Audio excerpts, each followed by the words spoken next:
Kí gbogbo wa pé àti káàbọ̀ sórí ìkànnì náà. Àkú palẹ̀mọ́ weekend. Àdẹ̀kú bó ṣe ń lọ ní orílẹ̀-èdè Nàìjíríà, níbi tí ọ̀pọ̀lọpọ̀ wa tí àwọn gbogbo ṣe ń lọ. Lákọ̀ọ́kọ́ mo kí Ọba Elédùmarè tó dá gbogbo Yorùbá tó dẹ̀ fi wá sọ́nà tí a dẹ̀ ń bẹ̀ pé kó má pẹ́ mọ́. Ẹ bá mi pín ètò. Mọ̀ pé púpọ̀ nù yín nígbà tí ẹ bá tẹ̀ pín broadcast but ẹnu yín wà rough papapapapapa. Ó yẹ ká ti declare Yorùbá nation. Ó yẹ ká ti declare Yorùbá nation. Program lásán ẹ lè pín program tá à ń ṣe. À ń ṣe program ẹ tí ì pín. So báwo lẹ ṣe wá fẹ́ dáwó sínú program tá à ń ṣe gan nínú movement.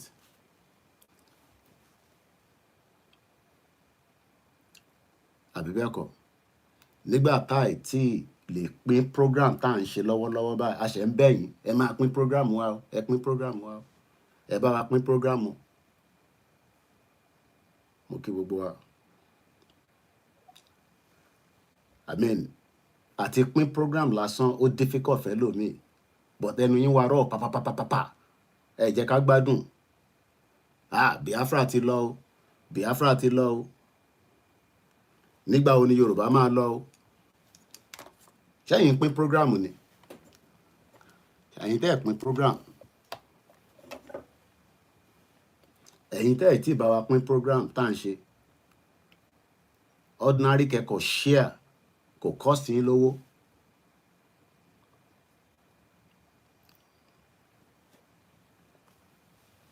Bí ẹ rò pé declaration táwọn Biafra ṣe bí ẹ rò pé wọ́n náwó ẹ kò rò pé kò declare. Ẹ lọ sórí Twitter ẹ bá wa tweet ẹ lọ sórí Twitter kẹ tweet. Ẹ wo gbogbo iṣẹ́ táwọn Biafra ṣe láti bí ọdún tó ti ń bá bọ̀.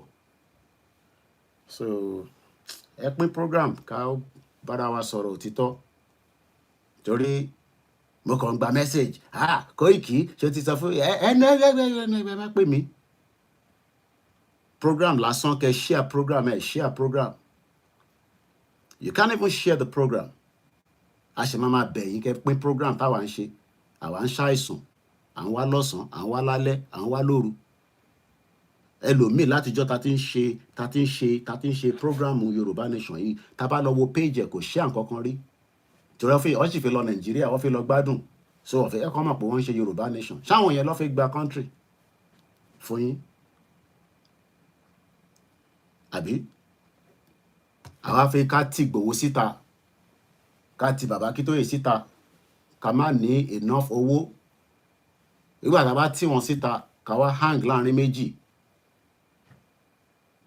Àbí bẹ́ẹ̀ kọ́? Ká hang láàrin méjì. Mo kí gbogbo alẹ́ nǹkan sí. Ṣèmi ọmọ reason tí ẹ wá worried. Àwọn èèyàn tí ready now. Ìgbòho jókòó náà ti ready but ṣé ẹnu lásán ló fi ń jáde? Èló la ní nínú àkáǹtì wa? Èló ló wà nínú àkáǹtì? Èló la gbé sínú àkáǹtì wa? Mo kí wa lẹ́ẹ̀kan sí ní torúkọ ti bàbá àti tọmọ àti tẹ̀mí mímọ́. Mo kí gbogbo wa pé ẹ káalẹ́. Ó tó jọ́ mẹ́ta bí. Béèyàn bá wá sórí program náà ilé ayé ò tán náà. Àbí láti bí ọ̀sẹ̀ kan. Ṣèbẹ́ ń káàkiri ṣáà ń rí program oríṣiríṣi wò àti wá sọ Yorùbá nation. I saw the content. Ṣé rò pé orí YouTube láti máa gba nation ni? Mo kí ìyá tó bí mi lọ́mọ. Mo kí olóyè Ìgbòho ṣá. Mo kí bàbá Akíntóyè. Mo kí gbogbo àwọn tí wọ́n ń ṣiṣẹ́. Mo kí chief imam ilẹ̀ Yorùbá. Rí chief imam mọ́ o. Rí chief imam mọ́ o. Kí ni logistics táwa gbé fún chief imam tó lè máa fi ṣe operation láti máa move from point A to B láti bá wa continue campaign ní Yorùbá land? Resources wo la gbé fún wọn? Ẹnu ló dùn jù láti fi ja Yorùbá nation but owó ló lè jà. Tẹ́ ẹ bá wá ní owó ẹ gbọ́dọ̀ wá ní agídí. mo kí ìyàwó mi, mo kí àwọn ọmọ mi dáadáa. Mo kí gbogbo àwọn Biafra pé wọ́n kú oríire. But the fight is not yet over. This broadcast is going to be in Yoruba, so in case you are asking why I'm speaking Yoruba, because I'm communicating to the Yoruba people tonight. So you will get lost if you don't understand full Yoruba tonight, because I want it to be in a full Yoruba language. But tomorrow, Koikimedia will be live again in Finland as we continue the day 2 of the Biafra declaration. A lot of people were waiting for December 2nd. That is how the game change has to be. You give them something and let them work with that.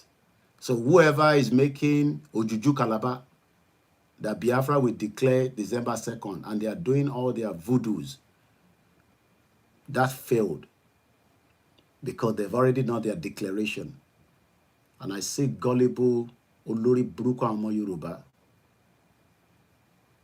Is this how they will declare a nation? And most of you are looking for visa to go to most of these countries around the world. Have you ever asked how they declare their country? Koto di pe wo lórí burúkú ẹ fi lọ ṣàǹfààní níbẹ̀. Gbogbo ẹni tó bá sọ pé ntí Biafra ṣe lánàá tó dẹ̀ ń gbìyànjú pé kó kúrò ní Nàìjíríà, ó ní ráyè kúrò ní Nàìjíríà. Nàìjíríà dẹ̀ máa happen sí wa àti family ẹ̀. Kò bá jẹ́ ọmọ Yorùbá náà, kò bá jẹ́ ọmọ Igbo, kò bá jẹ́ Hausa, kò bá jẹ́ family mi. Anybody tó bá disagree pẹ̀lú ntí Biafra ṣe lánàá, tí o dẹ̀ ń gbàdúrà pé kó kúrò ní Nàìjíríà, ó ní kúrò ní Nàìjíríà. Nàìjíríà will happen to you. Olórí burúkú, bomb bastard all over the place. Àwọn Mali, mad people all over the place. So ìwọ fẹ́ sá kúrò ní Nàìjíríà lọ sáwọn ìlú tí wọ́n jà fún freedom wọn. Why can't they come and declare in Nigeria? Olóṣì, bomb bastard all over the place. So mo kí gbogbo wa lẹ́ẹ̀kan sí. Like I said to the Biafrans, you will get lost in the program tonight, so you might just want to excuse yourself. Ẹni ṣoríire. Mo kí wa ní kíkí ti àlàáfíà, kíkí ti ẹ̀sìn tó wà peaceful nílẹ̀ Yorùbá ni o. Kódà mo mọ̀ bí ó wà peaceful gan ní Arab country, because gbogbo tí wọ́n ń ṣe fáwọn èèyàn wa l'Arab, èèyàn lè sọ pé ẹ̀sìn yẹn wà peaceful. But nílẹ̀ Yorùbá, mo kí ní kíkí àlàáfíà, mo kí ní kíkí tí ọmọlúàbí tá à ń pè ní assalamu alaikum wa rahmatullahi. Torí pé nílẹ̀ Yorùbá tiwa, Islam is a peaceful religion. I am not talking about any other part. Nílẹ̀ Yorùbá ni mo sọ, torí mo mọ̀ tó ń ṣẹlẹ̀ ní north. But nílẹ̀ Yorùbá, mo kí ní kíkí àlàáfíà. Mo kí gbogbo àwa tí ẹ̀sìn Kristẹni pé ọbẹ̀ Elédùmarè, mo fi kíkí ọlá mo fi kí yín. Tá bá ń pe Jésù, Jésù wá sọ fún wa pé ká wà stupid, ká wà bí ọ̀dẹ̀, ká dàbí dundos. Jésù expect wa pé ká dá owó sínú ìlànà movement ká lè fi exit. There's no link to the convention. You watch it on Koikimedia. Àfi tẹ́ bá fi travel lọ sí Finland. Àwọn èèyàn tẹ̀ máa rò pé bí a ta bá ní kó donate. Throughout the program yesterday, a ní káwọn èèyàn donate $1 àrígbà. Ṣé yẹn máa wá expect ní pé torí àròwó gbà lánàá? Ẹ̀mí tàwa ti wà nínú Yorùbá nation. Àwa ti fira wa sílẹ̀ pé n tó bá máa gbà ní kó gbà. Tó bá jẹ́ pé torí owó ni, màá lọ ṣiṣẹ́ night tó máa fún mi lówó. 25,000 people have watched the video. Not $1 has come into my account since yesterday till now. Be a lot loud. So we are not doing it because of money. We are doing it because we want a change. and save the lives of millions of people. Ebi ò pa mí. And I'm always proud to say that. Pé in tó bá mú ebi pa mí nínú ilé mi, a kù díẹ̀. At least, but make sure pé kò sí address nínú tí mo fẹ́ fi wọ́n wá, because they were very important. Kébi tó pa mí, a kù díẹ̀. Sorry. Can you see it? Báàgì méjì lọ fi gbé wá lánàá. Èmi àtàwọn ọmọ mi ta jẹ nìyẹn. Tó bá wọn ló lè jẹ nínú ilé ẹ̀. Bí wọ́n bá ń jẹ́ problem tí ẹni ẹ̀mí máa ń jẹ́. That's McDonald's. You can say báàgì méjì lọ fi gbé wá. Sorry, chips, burger.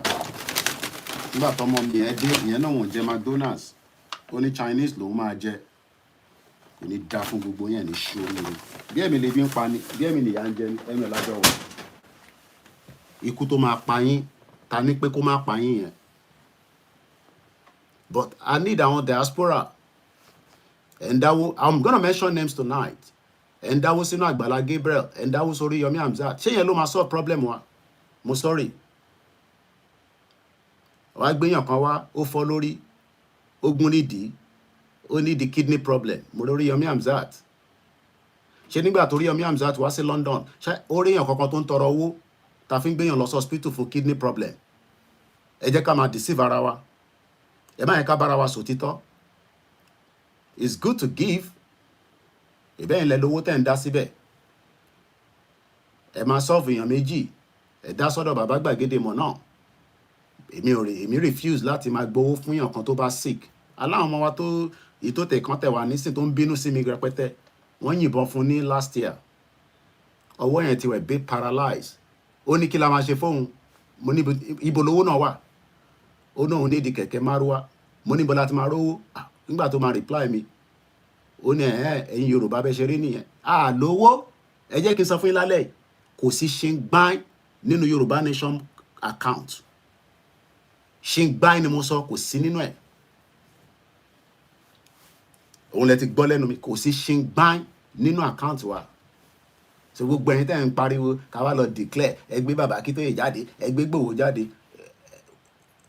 Ẹ ṣáà jẹ́ kí n má, cause mo ń try láti caution ọ̀rọ̀ tí mò ń sọ lálẹ́. Torí kí n má fún ẹlòmíì lè pè. So ká ti Ìgbòho síta. Gbogbo ń tó ṣe ní convention nìyẹn ní Finland. Ẹ mọ iye tó cost wọn. A ṣe dinner lásán ní London. Ẹlòmíì complain nípa £100 tó ní kó dá fún ticket. Ó ti pọ̀ jù.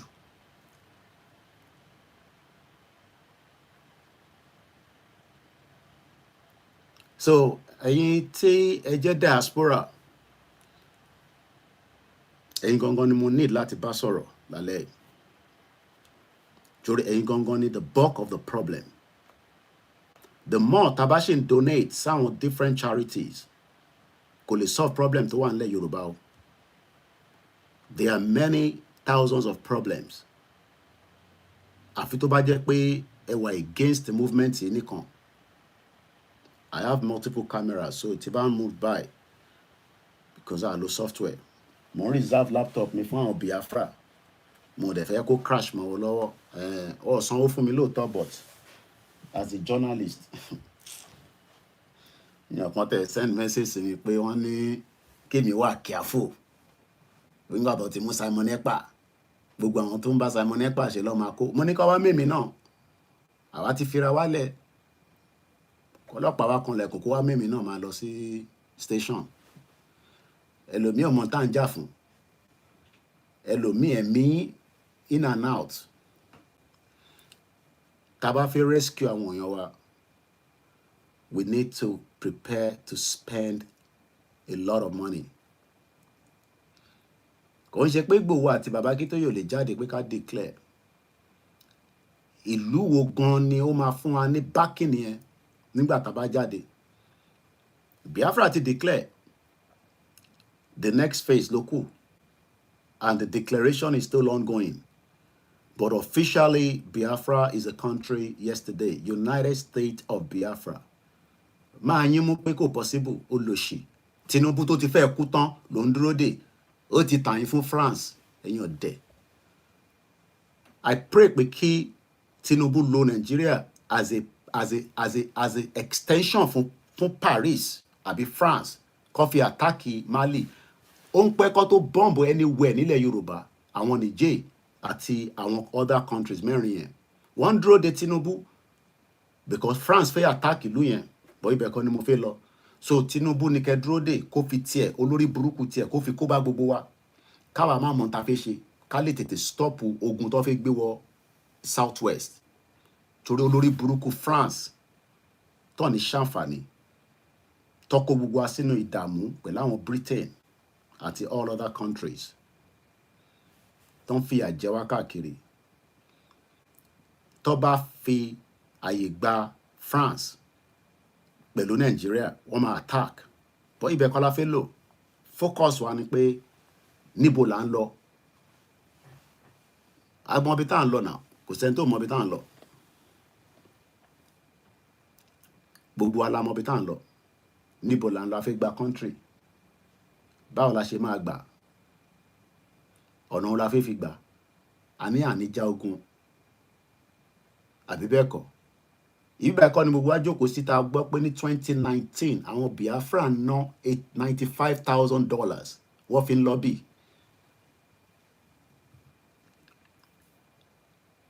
Mo dúpẹ́ lọ́wọ́ sísítà mi kan tó pè mí láti Paris lánàá pẹ̀lú bàbá wa kan l'Amẹ́ríkà. Wọ́n ní wọ́n kówó jẹ. Ẹ̀yin á máa pa mí tó bá tẹ̀ sọ pé wọ́n náà ń kówó jẹ. Wọ́n ní mi o. Wọ́n náà kówó jẹ pé wọ́n wá ní bàbá Akíntóyè. Wọ́n ń defend àwọn tó kówó jẹ yẹn. Mo kí ẹ brother mi All Star Yoruba TV ẹ má bínú. Mo block wọn. Program tó ṣẹlẹ̀ lánàá yẹn mo ṣí comment wọn kà mo block wọn. Èmi ò mọ anybody rí because èmi lèmi gbójú síta ẹ̀yin gbójú síta ni. So ẹni tí bá rí pé ọ̀rọ̀ tí ọ̀bá tèmi mo máa block ẹni. Èmi mo ní platform mi. O lè máa lọ wò lọ́dọ̀ ibòmíì but ó ní rí wo mọ́ níbí báyìí. So mistakenly mo block All Star Yoruba TV. But mo realize pé mistake ni. Má dẹ̀ ti yanjú ẹ̀. Wọ́n nára wọn gbọ̀n nígbà táwọn rí pé mo ti block àwọn pé kí ló ṣẹlẹ̀ kẹ̀. Àwa bára wa sọ̀rọ̀ mo á lọ unblock. Mo á rí gbogbo àwọn tí mo ti block pé àwọn eléyìí a sì fi wọ́n sí aṣá wọn sí blocking. Mo ń ṣáwọn èèyàn sí blocking rẹpẹtẹ lórí Facebook láti jẹta àwọn máa lè. Are you working for Biafra? Are you ẹgbẹ́ náà dákẹ́ olóṣì? Ẹ̀yin olóòórùn tèbi ń pa nínú ilé. Bóun mo fi wọ̀nyí nísìn. Over £50 la fi jẹun nínú ilé ìlàlẹ́ àná. Kébi tó pa mí á pẹ́ díẹ̀. Kébi tó pa àwọn ọmọ tí mo bí nílùú yìí á pẹ́ díẹ̀ àtàwọn ọmọ tá a ṣe máa tún bí. Ṣòro àwa ṣe máa bímọ. Agbára Elédùmarè. Àwọ̀ ìtì dúró. Ǹjẹ́ ìwọ tó ń wò mí ṣé ebi ń pa ìyá ẹ nílé àti bàbá ẹ torí ebi tó bá ń pa mọ́ sí ẹ àti dádì ẹ òun la fi gbàlẹ̀. Kò ń ṣerú Oríyọmí Hamzat tó ń yọjú just tiny percent of the problem in Yoruba land. Ó ń ṣiṣẹ́ dáadáa o. I'm not here against him. Àgbàlá Gabriel ń ṣiṣẹ́ dáadáa. Èèyàn mélòó ló fi máa kọ́lé fún? Ṣé òun jẹ́ gẹ́gẹ́ bí government? Mo ń béèrè ni o. I am not against what they are doing. But à ń sọ pé òkodo ọ̀rọ̀ ni pé ká pull out of Nigeria. Koiki, ìgbà ọ̀la wa náà máa declare. Ìgbà ọ̀la máa ṣe tiwa. Ẹ rò pé kóun bàbá Akíntóyè kó declare ní 2 years ago. Àfìgbà tí olórí burúkú Dúpẹ́ 2x2 tó dé. Tó mú nǹkan tó dàrú láàrin méjì. That was when there was at least a bit of sanity pé we want to pull out. Àdẹ̀sọ pé bí a change it díẹ̀ wà. But I can tell you tonight that tẹ́ bá rò pé owó kan wà no account. Statement of fún mi, I can't give you the full figure. Kò sówó kankan bẹ́ẹ̀ o. Kò sówó ṣìngbá kò sí bẹ́ẹ̀. Ṣìngbá ni mo sọ kò sí. Òun lẹ gbọ́ lẹ́nu mi o. Èyí tẹ́mi bá sọ níbí báyìí, orí kẹ́ẹ̀dì mú any other media kò gbọ́dọ̀ challenge ẹ o. Any other media ni mo sọ o. Èyí tí mo sọ níbí báyìí lálẹ́ wọ́n gbọ́dọ̀ challenge mi o. torí èmi ò lè máa fira mi sílẹ̀ with the risk. Mo fi family mi sínú risk. Àlówó kankan nínú account òun lẹ́ ń gbọ́ lẹ́nu mi o. Kò ń ṣe pé kò sówó ń bẹ̀ o. Kò sí ṣe ń gbá níbẹ̀ ni mo ń sọ. Kò ń ṣowó tó lè ṣe kankan o. Mo kí ẹ brother mi, ẹ̀gbọ́n mi dáadáa. Òkìkí Ọlámilékan. Ẹ rò pé kóhun àwa pé kí bàbá Akíntóyè sọ pé ó yá ẹ lọ declare. Àwọn kan ní mo rí bàbá kan Koiki báwọn ti sọ fún yín máa pẹ́ kí lẹ́ ń sọ fún mi. Ẹ multiply just 5,000 people kẹ́ máa fún wọn ní 2,000. Ibo lowó náà wà? Ibo láti máa yọ owó yẹn? Mo ń béèrè ni o. Níbo láti fi máa rí owó yẹn tá bá kóyàn 5,000 jọ lálẹ́ yìí? A níyàn more than 5,000. A ní more than 10,000 people tó rẹ́dì pé wọ́n fẹ́ fi ẹ̀mí ara wọn sílẹ̀ fún ìjà tá à ń jà yìí. Ẹ̀mí wọn ni mò ń sọ. And I am also included in that 10,000 people. I'm not talking about any other person. Èmi náà wà included in that 10,000. Àwa rẹ́dì àti fira wa sílẹ̀ pé n tó bá fẹ́ gbà ní kó gbà. Àmọ́ ǹjẹ́ ẹ̀yin tó kù rẹ́dì láti fund ẹ̀? Òun ní ìbéèrè ta lẹ́yìn. Ọ̀pọ̀lọpọ̀ meeting ló ń lọ that is not for public consumption. Tí mo dẹ̀ dúpẹ́ lọ́wọ́ àwọn tí wọ́n ń ṣe ìpàdé ní kíákíá kó má bàa pẹ́ mọ́. Torí ọ̀rọ̀ tó wà ńlẹ̀ kò ní dìjà lágbára Ọlọ́run, but a gbọ́dọ̀ múra sílẹ̀. Mo dẹ̀ ń ṣẹ́nu kò ní. Torí mo wà lọ́dọ̀ mọ̀mísí mi ní last week. Nígbà tá a dẹ̀ ń sọ̀rọ̀. Wọ́n ní gbogbo èèyàn ti mọ ibi tá a fẹ́ gbà. Ìwọ má tún máa sọ èyí tí wọ́n ń sọ yẹn pé ó máa dìjà. Ìwọ ṣáà sọ pé kò ní dìjà. Bẹ̀tẹ̀ ibi tí máa dẹ̀ dúró sí nísìnyí yẹn kò ní dìjà. Kò ní dìjà. But a gbọ́dọ̀ lọ múra sílẹ̀ dáadáa. A gbọ́dọ̀ múra sílẹ̀ dáadáa. Torí kò sẹ́ni kankan tó máa fọ́ǹdì ìtagbédání tó jẹ́ àwọn olówó Yorùbá. Wọ́n ní fọ́ǹdì. But àwa tí a jẹ́ ọmọ Yorùbá ta believe in the cause ta dẹ̀ fi gbára wa sílẹ̀, àwa ni ká wá bá ṣe fi fọ́ǹdì. I don't know how you will fund it. I pray that everybody will have the means. In tèmi lè fi fọ́ǹdì, òun ni mi ti ń ṣe. Mo ti fi mídíà mi sílẹ̀. Mo dẹ̀ sọ fún mídíà mi pé ìtagbédání òun la máa gbé dání. Throughout ta máa fi débi tá à ń lọ tí kò dẹ̀ ní pẹ́ mọ́. Kò sígbà tá à ní gbé lẹ́tà lọ síbi kankan, but lẹ́tà yẹn is just one out of a lot of other things tá gbọ́dọ̀ prepare fún. Mo kí ẹ lẹ́ẹ̀kan sí Bàbá Akíntóyè. Mo kí Daddy. Sometimes I just look at the man and kí bàbá wà ní meeting pẹ̀lú èèyàn for 2 hours. Bàbá yẹn at that age for 3 hours. Àwa tá jẹ́ ọ̀dọ́ gan sef. Ìyàwó mi bí mi pa how long ni mo fi wà lórí program lénìí? But èmi gan tẹ̀ rántí. Ó dà pé èèyàn kan sọ pé bí 8 hours. I can't remember how long we were in the program. Mo sùn ní. Lẹ́yìn ìgbà tí mo jẹ McDonald's tèmi náà tán. Mo kọ̀ wọ bẹ́ẹ̀dì lọ ni mo tẹ́ mọ̀ gbà tó ń gbé mi lọ. Ẹ rò pé easy kéèyàn jókòó lórí ẹpọ̀n. Orí ẹpọ̀n là ń jókòó sí. Ìwọ mọ̀ pé ẹpọ̀n tá à ń jókòó sí yẹn iṣẹ́ tó ṣì máa ṣe nínú yàrá nígbà tá a bá ń jókòó sórí program for 3 hours 4 hours. Báwo ló ṣe fi ṣiṣẹ́ tá a bá dénú yàrá? Àbó mọ̀ pé mo gbọ́dọ̀ satisfy ìyàwó tèmi náà gbé sínú ilé. Bó ṣé mi ìyà ń jẹ. Bẹ́ẹ̀ ni ìyà ń jẹ gbogbo wa àfi tá a bá ń parọ́ fúnra wa. Kí ló wà nílùú òyìnbó? Ẹ gbọ́ tí ìyá kan pè lánàá lórí program yẹn. Ó nínú owó oṣù òun tóun fi ń ṣe cleaning London, òun fi ń contribute sí Biafra. Ó ní bọ̀ tóun kọ́kọ́ gbọ́dọ̀ gba Biafra náà kóun tó wá contribute sọ́dọ̀ tiwa. Ṣé Biafra ló máa wá dáwó fáwa? Torí gbogbo yín tẹ̀ ń jáde nísìn. Àwọn èèyàn tẹ̀ like audio máa ń rẹ́rìn nígbà tí bá rá àwọn audio yín. Èmi lẹ wá fẹ́ máa fà lẹ́pọ̀n. pé ti sọ fún mi ìgbà tẹ́ wá sọ fún mi ńkọ́ ṣé a ní funding tá fi jáde ni ìgbà tẹ́ sọ fún mi èmi náà ti pass message yín sókè bẹ́ẹ̀ ṣe sọ fún mi lèmi náà ti sọ fáwọn tó jẹ́ leaders wa pé intan sọ lórí program lélẹ́yìí o. But the problem is, how do we fund it? That's the first question. Listen, báwo la ṣe fẹ́ fund it? A fẹ́ kúrò ní Nàìjíríà, àṣà gbọ́dọ̀ fund it.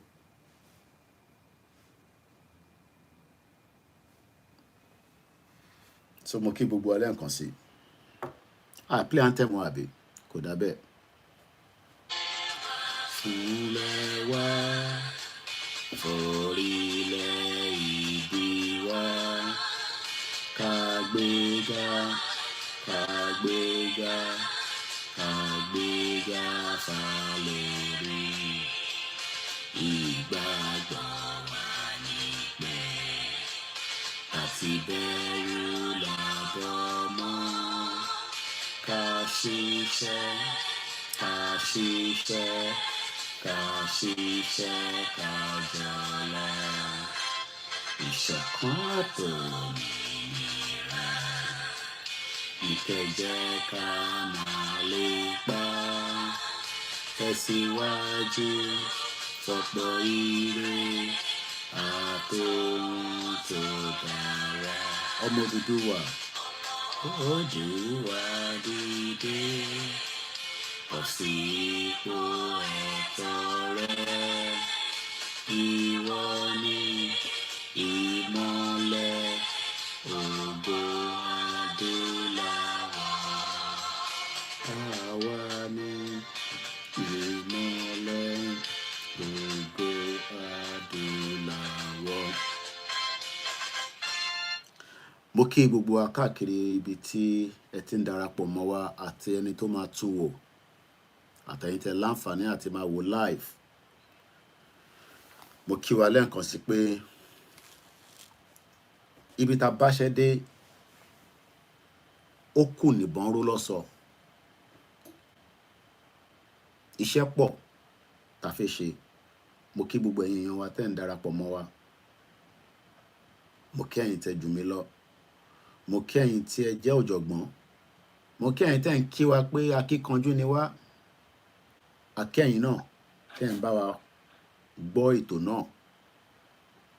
Kò sí ọ̀nà àbáyọ kankan ju pé a fẹ́ lọ. A dẹ̀ máa lọ. Tá a bá lówó, a gbọ́dọ̀ prepare fún agídí láti fi lọ. Mo kẹ́yìn yín wa. Mo kí yín o pé ó tójọ́ mẹ́ta. Èmi náà mo wà nínú ilé mi tí mò ń relax tí mo dẹ̀ monitor gbogbo tó ń lọ gẹ́gẹ́ bí èyí náà ṣe ń wà concern. Mo kí gbogbo ẹ̀yin tẹ́ pè mí pé Mr. Koiki àríyìn tábà rí yín tójọ́ mẹ́ta a gbọ́dọ̀ búrò yín. Ẹlòmíì ìjọ kan, ẹlòmíì lẹ́yìn ìjọ mẹ́ta, ẹlòmíì ò tẹ́ mọ̀ pé mò ń sí lórí live. Bí ilé ayé ṣe rí nìyẹn. Èmi torí ẹ̀ ń rí mi nísìnyí ṣe mọ̀ pé mo wà live. Ẹlòmíì ò wà àwòkọ́ tẹ́ bothered. Adúpẹ́ fẹ́yìn tẹ́ wà bothered àtẹ̀yìn tẹ́ care. Ẹlòmíì ò rí wa ó sì ń sanwó fún mi. Mo kí àwa comfort Ológunjà kò ní tán níbi gbogbo tẹ́ tí ń mú ní gbogbo gbà láti bí ọdún 4 monthly ni. Ẹlòmíì ò rí wa ó ń fi àdúrà ránṣẹ́ sí wa pé bàbá kan tẹ́ wà concern pé Koiki àwọn ọ̀rẹ́ lórí Star Radio, àwọn ọ̀rẹ́ lórí show, but àwọn ará àwọn ọmọ ẹ tó ń jáde, ìwọ gangan náà ńkọ́? Mo ní àlàáfíà mo wà bàbá. Because ẹni táwọn èèyàn ń gbúrò, táwọn kan dẹ̀ gbúrò ẹ̀, àwọn èèyàn gbọ́dọ̀ wà worried. So mo kí gbogbo ẹ̀yin tí ẹ wà worried and concerned. Kò sí nǹkan kan tó ṣe mí o. Inú ilé mi náà mo wà. Mo dẹ̀ ti láníyàn tẹ́lẹ̀ pé mo máa take a break kó tó di pọ́rọ̀ Simon jáde. Kódà bàbá Èkìtì ló fún mi ní heads up pé kí ni mò ń gbọ́ nípa Simon Ekpa, and that was on Thursday. But gẹ́gẹ́ bí àwa tá bá gbéṣẹ́ yìí náà dání, tí a dẹ̀ ti rìnrìn àjò díẹ̀ bí èmi ṣe ń sọ fáwa náà àtijọ́ Monday ni mo ti ń sẹ́ǹsì pé nǹkan right because mo rí pé Simon ò post nǹkan kan látijọ́ Monday. The last post there was picture àwọn tó lọ gbá ball. That was his last post. Nígbà tó di Tuesday, mo send message sí, but mo wo number tí a fi ń bára wa sọ̀rọ̀. Mo rí pé line yẹn kò look like bó wà on or is off. Nígbà tó di Wednesday, mo rí pé kò sí activities lórí platform ẹ̀ because àwa tá bá ń jàjàǹgbara báyìí tí a dẹ̀ mú ní òkúdùn pé a serious, o gbọ́dọ̀ máa wà worried náà nípa ẹlòmíì tẹjọ́ ń jàjàǹgbara yẹn, especially somebody like him. Èmi mọ̀ pé kò ń travel out of the country. In the last 2 years, Simon ò kúrò nínú Finland for his own safety and security because worry lè fẹ́ mú gan ni. Èmi dẹ̀ ń sọ fún gbogbo ọmọ Yorùbá tó ń wà against àwọn Biafra pé ẹ ní ṣoríire, Ògún máa wọlé pa yín ni, àfi tó bá jẹ́ pé ìyà ò jẹ gbogbo wa. Ò bá wà lábroad, Ògún máa pa ẹ́ mọ́ bẹ́ẹ̀ ni, torí ìkàlẹ̀ yín. And I can always say, I'm not here to defend them. Wọ́n sọ statement kan táwọn kan wà a bit upset nínú declaration wọn lánàá pé Yorùbá contribute. Ṣé báwa mọ̀ pa n contribute? Ẹ jẹ́ káwọn sọ yẹn. But the fact remains is that a gbọ́dọ̀ kúrò nínú Nàìjíríà. Òun ni the most important part of it. So, mo kọ̀ wá ń bíbáyìí. Àkókò ti ní káwọn èèyàn support. Wọ́n náà wọ́n support. Okay. Ó láwọn kankan táwa náà ta fẹ́ send sáwọn ọmọ wa nílé. Òun ni mò ń pack lọ́wọ́ níjọ́ Thursday. And I looked at the time because journalists máa ń wo time. Nígbà tí bàbá Èkìtì pè mí, it was almost coming off aago méjì ò tí lù ní UK. Mo kàn pack àwọn kan tí a fẹ́ fi ránṣẹ́ sílé. Ní call bàbá Èkìtì wọlé pé bàbá Koiki pé àwọn ń gbọ́ pé wọ́n náà mú Simon Ekpa. Mo ní mi ò tí gbọ́n kankan. Mo ní kó jẹ́ kí n confirm. Mo dẹ̀ drop. And the first thing tèmi máa ṣe ni pé èmi ní nọ́mbẹ̀. Ó ṣe easy. So mo pe nọ́mbà yẹn straight. Mo rí pé nọ́mbà yẹn ò respond. Bàbá máa lọ sórí media, mo rí pé Simon ní ibi Simon lọ́run ní gbogbo yẹn sọ. Mo dẹ̀ pé CSI. Mo fún wọn ní update. Mo pe bàbá Kítóyè. Mo dẹ̀ pé ìyàwó mi náà pé bye. But as far as I can say, Simon is in a safe hand. Ìlú tó wà, ìlú tó safe ni. So ẹ jẹ́ kí ọkàn wa kó balẹ̀, torí mo ń gbọ́ pé wọ́n náà pọ̀lọpọ̀ àwọn kódà àwọn ọ̀rẹ́ mọ̀ sí mi kan wà down. Ẹ mọ̀ pé àwọn ìyá tó wà nínú movement làwọn ìyá yẹn. Torí tágbàlagbà tó ń follow Simon Ekpa bá down, àwọn ìyá tí wọ́n náwó nára fún rally fún dinner 80, 70 years old nínú wọn. Ìwọ ọmọ kéékèèké wá ń sọ pé tó bá mú Simon Ekpa ńkọ́. Má ṣe. Àwọn ìyá tẹ́bi ò pa tó wà labroad, wọ́n wà worried. Àwọn tó wà l'America, Canada, all over the world. Ní Nàìjíríà náà, torí àwọn ìyá wa kan pè mí náà pé pé Mr. Koiki kí ni mo gbọ́. There are a lot of things I know that I won't give out lórí ọ̀rọ̀ Simon. But all I can say is that he's in a safe hand. Ẹn tọ́rọ̀ yẹn bá yé bẹ́ẹ̀ yẹn ò ní kó yé. I will leave it like that. Mo kí olóyè dáadáa. ọ̀pọ̀lọpọ̀ Yorùbá gan fẹ́ kí olóyè wà against the Biafra. Wọ́n fẹ́ ká ní any relationship pẹ̀lú wọn. Most importantly, wọ́n fi pé mi ni mò ń push CSI lórí ọ̀rọ̀ Biafra. Kódà wọ́n fi pé mi ni mò ń push Baba Akintoye at 89. Olóyè at bàbá dáadáa. Tàwa lèmi.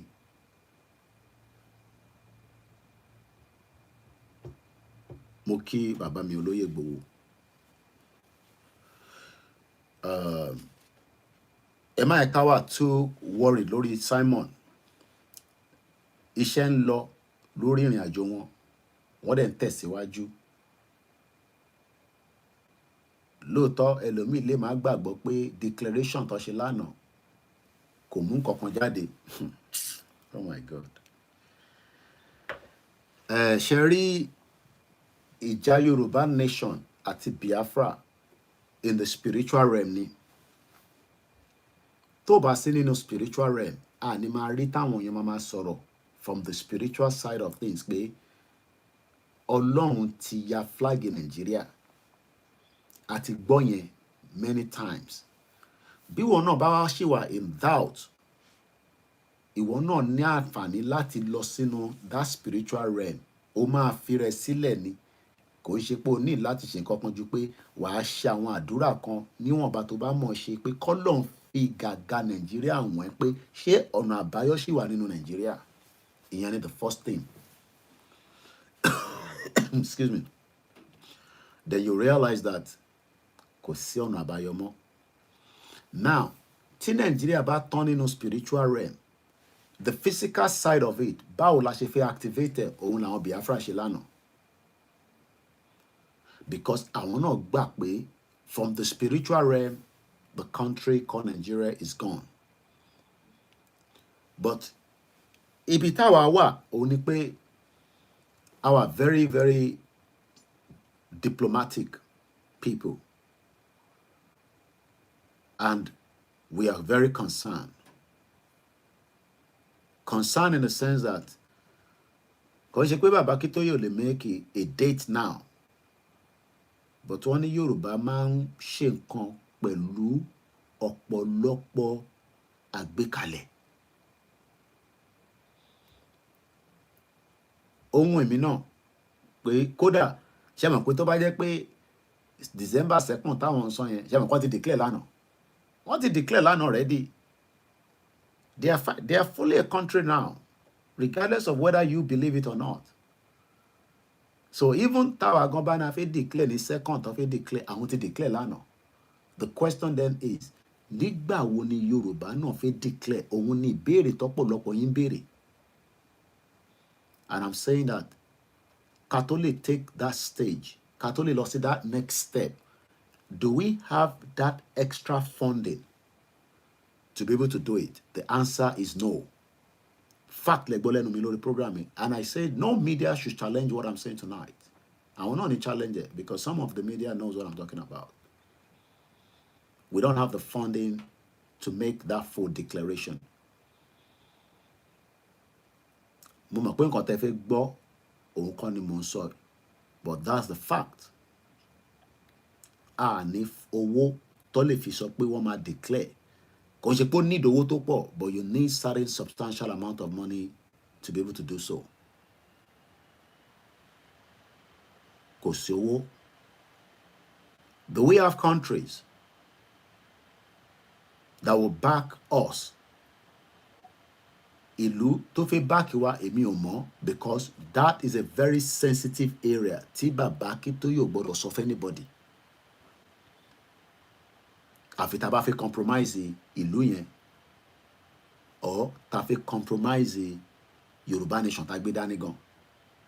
Because ìlúkìlú tí a bá lọ announce níta pé wọ́n back wa tí a ẹ̀dẹ̀ tí jáde sójú títì, ìlú yẹn máa back out ni o. Kódà bẹ́ẹ̀mi gan bá mọ̀ pé ìlú kan wà tó ti sọ fún mi sétí mi, kódà tó bá jáde lẹ́nu mi, mo ti dalẹ̀ Yorùbá nìyẹn. Fact lẹ gbọ́ lẹ́nu mi. Even if I know pé ìlú báyìí, wọ́n máa fún wa ní backing. Kò ń ṣẹnu Koikimedia ló gbọ́dọ̀ jáde wá sàn yẹn síta. Mo ti dalẹ̀ Yorùbá nìyẹn. Wọ́n dẹ̀ ní tó bá dalẹ̀ kí ló máa ṣẹlẹ̀? Ó máa bálẹ̀ lọ. Èmi ò dẹ̀ fẹ́ dalẹ̀ nítorí mi ò fẹ́ bálẹ̀ lọ. Torí ọ̀dàlẹ̀ bálẹ̀ kú, ọ̀dàlẹ̀ nìkan ló gbọ́dọ̀ bá lọ nínú ìrìn àjò yìí. Kò ń ṣe gbogbo èèyàn ló máa support ẹ̀. Òfin MC Ọmọlọ́mọ support Yorùbá Nation náà. Báwọn ṣe máa jẹ president union ló ń jà fún. Ẹ gbọ́ tí èyí tí wọ́n mú nìbàdàn, ẹ gbọ́ kábàkàbà tó ń sọ. They are not interested. Kódà àwọn kan tí ń jà nísìn, mo sọ fún àwọn ọmọ àlè Yorùbá, mo rí lórí X lálẹ́ àná. Ta ló máa wọ́n ní Ogun State ò tí ì jẹ governor. Àwọn kan wá ní ṣé Jẹ̀bú Rẹ́mọ kò ń ṣe Ogun State mọ́. Wọ́n ti sọ̀rọ̀ politics 2027 because bó ṣe yé wọn mọ́ nìyẹn. Bó ṣe yé ọmọ Yorùbá mọ́ nìyẹn. Politics ẹ̀ bàtàmàlà lọ ti ronú sí ní 2027. Ǹtẹ́ ẹ̀ ká máa ronú pé báwo la ṣe fẹ́ shut gbogbo ẹ̀ down. And like I said, bó jẹ́ ní Ogun State la máa kọ́kọ́ fi ṣe stepping ground wa. Àwọn kan ní Koiki máa ever lo pàfẹ́ àìjákẹ́ àwa lá nílẹ̀. A lè wọnú government house. Wọ́n á yìnbọn pa bíi méjì mẹ́ta, but I take over government house yẹn. I dey take over gbogbo Ogun State. I dey máa bá Tinubu fa wàhálà láti bẹ̀. Bó dẹ̀ pé Lagos la fẹ́ take over. But ǹjẹ́ take over yẹn kí ló ń fà á tó ń delay? Kí ló dé tí kò ṣe push out? Kí wọ́n slow it down fún kankan ni? I can tell you that it is not so. Ntẹ́mi bá sọ níbí báyìí, confirm ẹ mọ̀ pé like I said, nínú movement yìí kò sí nǹkan tó ń lọ tí mo mọ̀ pé àfi tí bá dákẹ́ tí mo ń wò. Kò sí ọ̀rọ̀ àṣírí kankan pé torí Tinubu ló ṣe ń dá Yorùbá Nation dúró. Ẹ kọ́kọ́ mú yẹn sẹ́gbẹ̀ẹ́. One of the major things tó ń dá dúró, òun náà ni mo ti sọ lálẹ́, owó ni. Fact lẹ ti gbọ́ lẹ́nu mi lálẹ́. Nǹkan tó ń dá dúró, owó wà nínú ẹ̀. Diplomatically, we don't expect all countries to endorse or support it. Britain ò ní ever fún. Ẹ fi pé gbogbo tó lọ ní Finland, Britain were aware of it. But ó ti late lórí ọ̀rọ̀ Biafra. But ọ̀dọ̀ tiwa gangan ni wọ́n mọ̀ pé yánpọnyánrin ti lè ṣẹlẹ̀. Ṣé rí gbogbo ti Biafra yẹn? Ẹ assume pé tó bá jẹ́ pé àwa la make move yẹn lánàá, gbogbo Nàìjíríà ti dàrú. Kódà àwọn northerners àti máa pààyàn sí north.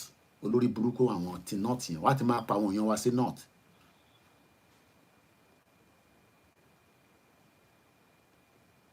Wá ti máa attack àwọn èèyàn wa tó bá jẹ́ pé àwa la ṣe declaration táwọn Biafra ṣe lálẹ́ àná àbí lọ́sàn àná, which they are officially called United States of Biafra. Tó bá jẹ́ pé àwa la gbé ìgbésẹ̀ yẹn lánàá, bí ṣe bá ń sọ̀rọ̀ báyìí, yánpọnyánrin ti máa ṣẹlẹ̀ nínú Nàìjíríà. Wọ́n ti máa bẹ̀rẹ̀ sí attack àwọn èèyàn wa ní north.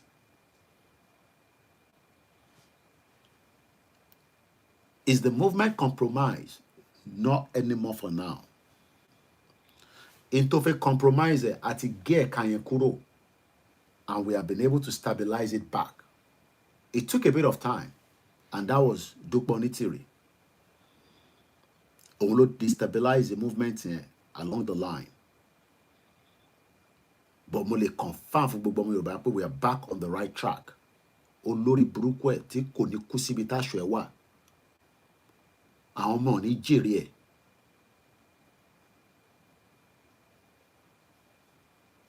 But we are back on the track. Tinubu dẹ̀ máa jìyà yìí fún in tó ṣe yẹn lórí ìrìn àjò yìí níbi tó bàjẹ́ dé.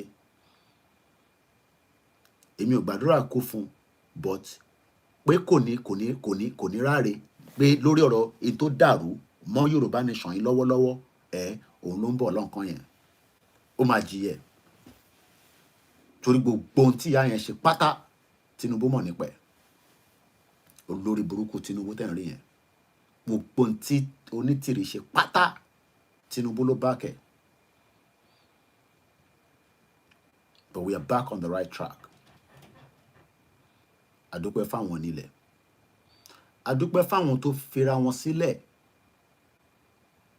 tí wọ́n ń ṣe gbogbo àdúrà lọ́tún lósì. Torí bẹ́ẹ̀ ni ọ̀pọ̀lọpọ̀ àdúrà is needed. Àwọn tó sùn tó ọ̀wọ́, adúpẹ́ fún wọn. Adúpẹ́ fún gbogbo ẹ̀yin tí ẹ ní làákàyè náà pé ó yẹ káwa náà ti lọ. Bẹ́ẹ̀ ni ó yẹ ká ti lọ. Kódà ó yẹ ká ti lọ ní last year. Kódà ó yẹ ká ti lọ ní 2 years ago. Kò ṣe pé ilẹ̀ ṣe máa sọ fún wa pé ó yẹ ká ti lọ. But ìbéèrè kan ni pé ǹjẹ́ a ní owó láti fi sọ́pọ́tì ìrìn àjò yìí níwọ̀nba tó kù? Kólúkálukú gbà lálẹ́ pé a ní owó yẹn lọ́wọ́. We are lacking the fund. Owó wà lára tó ń slow ìrìn àjò yìí down now. And that's a fact. Tẹ́nì kankan bá ń sọ fún yín lẹ́ni program tó ń ṣe, olúkálukú kàn ṣe program ni. Just in tó ń pè ní awareness ni. But the bulk of the problem now is the funding is a bit low to make the final push.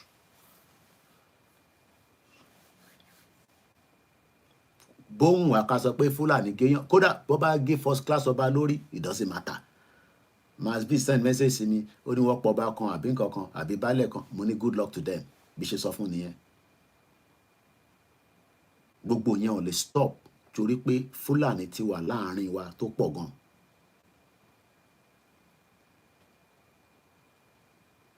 Wọ́n pa kan náà wọ́n rí ọ̀wá kan. Èmi ò tẹ̀ mọ̀ pé òun ni. Even though pé mo dá owó sí ìyàwó ẹ̀. To the Biafrans tonight, I'm speaking directly to the Yoruba people. Tomorrow we'll be back in Finland, so you will get lost in the broadcast tonight. The address tonight is in Yoruba and to my people, towards the Yoruba Nation movement. But we're back in Finland tomorrow, God's willing. As soon as I get a signal, I'll be ready, and we'll be going to the second day of the declaration. And I believe there's a gentleman that will be speaking tomorrow. I can just quickly give us his name. Is one of those that believe in in the Biafra cause, and we're grateful to most of them like that. If you're a lot of Yoruba people don't follow me on Twitter anyway, so it's only the Biafrans that are following me on Twitter, and probably maybe one or two. His name is Michael Rubin.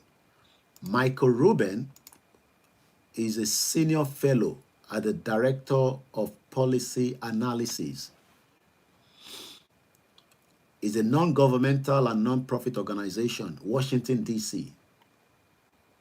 He has about 120,000 followers. His name is Michael Rubin. And he posted about almost 3 hours ago now, I will be speaking November 30 today to the declaration of the restoration of the independent state of #Biafra convention about #Nigeria insincerity on religious freedom and anti-corruption and the righteousness of the Biafran cause. Washington time at 6, 12 p.m. Abuja time, 1 p.m. Helsinki. Tune in via YouTube. So we look forward to hearing from Michael Rubin. Gbogbo ẹ̀yin ọmọ Yorùbá, gbogbo àwọn tá à ń gbọ́ tó ń lọ attend the Biafra convention yìí àbí tó lọ ṣe lánàá. Iṣẹ́ ni o, iṣẹ́ láwọn Biafra ṣe débẹ̀. Àwa náà láwọn ọ̀jọ̀gbọ́n, a dẹ̀ láwọn tó ní làákàyè láàrin wa níwọ̀nba àwa tájọ ń bá rìn àjò yìí lọ. But the problem is that ẹlòmíì in tó kàn ó fi mọ̀. Ibi tó fi sí tó yẹ kó jókòó sí ó fẹ́ túmọ̀ tó ń lọ níbòmíì. Kódà ẹlòmíì fẹ́ mọ̀ gbà tí olóyè Ìgbòho bá gbóúnjẹ sẹ́nu. Ibi tó lúkálukú wa tó bá fi wá sí ni ká wà. Mo ń sọ̀rọ̀ nípa ìkan náà ọmọ wa kan tí ọ̀pọ̀lọpọ̀ ẹni tẹ́ bá wà lórí status mi tẹ́ máa rí picture ẹ̀ ní last week. ìkan náà àwọn èèyàn wa ló send picture ẹ̀ sí mi nígbà tí mo post àwọn tí ó jẹ́ akíkanjú tó ti lọ sórí status mi. Ó wá send picture wá fún mi. Mo dẹ̀ rí dáadáa nígbà tí mo lọlé ní 2021. Mo wá ń béèrè pé nígbà wo ló ní ó kú. Ẹni yẹn wá ẹni yẹn wá sọ fún mi pé ṣebí mo fún ìyàwó ẹ̀ lówó láìpẹ́ nígbà tí wọ́n sọ pé ìyàwó ẹ̀ bímọ nǹkan nǹkan. Mo lórúkọ tèmi mọ̀ sí kọ́ ni orúkọ tí wọ́n ń pè nínú group yẹn ni, so kò jẹ́ kí n mọ̀ pé òun ni. Mo dẹ̀ rí picture ẹ̀. Ó shock mi gan nígbà tí mo rí ikú ẹ̀, bó ṣe ọ́lé ẹ̀ sílẹ̀ lẹ̀. Ọlọ́ba àforíjì. Mo wá ń béèrè pé báwo ló ṣe kú, kí ló pa gan sef? Because ẹ mọ̀ Yorùbá ṣì ní nǹkan lọ́wọ́, ibi tó bá mọ̀ dé ni. Má dẹ̀ wá bí mi pé ibo lèmi mọ̀. Ìwọ náà ni kò rìnrìn àjò tiẹ̀ síwájú. Mo ti sọ ní 3 years ago, lọ sí ìdílé ẹ̀, lọ béèrè lọ́wọ́ àwọn àgbàlagbà kó tọ́ ẹ sọ́nà. Torí èmi kọ́ ni máa júwèé ilé babaláwo fún ẹ. Ìwọ ló gbọ́dọ̀ rìnrìn àjò tiẹ̀, olúkálukú ni kó rìnrìn àjò tiẹ̀. Wọ́n wá náà Fúlàní ló pa. Fúlàní ló pa kẹ̀. Kí ló ṣẹlẹ̀? I won't go into all the details. But tí mo lè sọ ni pé wọ́n ní attack yẹn òun náà dúró dáadáa àmọ́ kò ní ọ̀pọ̀lọpọ̀ gúgúrú, ṣé ká pè bẹ́ẹ̀, nínú ẹrù tó gbé dání, ìyẹn gìtá tó gbé dání, pé kò sí ẹ̀pà nínú ẹ̀.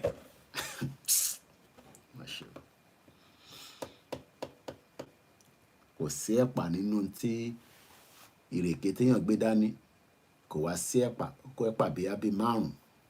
So later war overpower.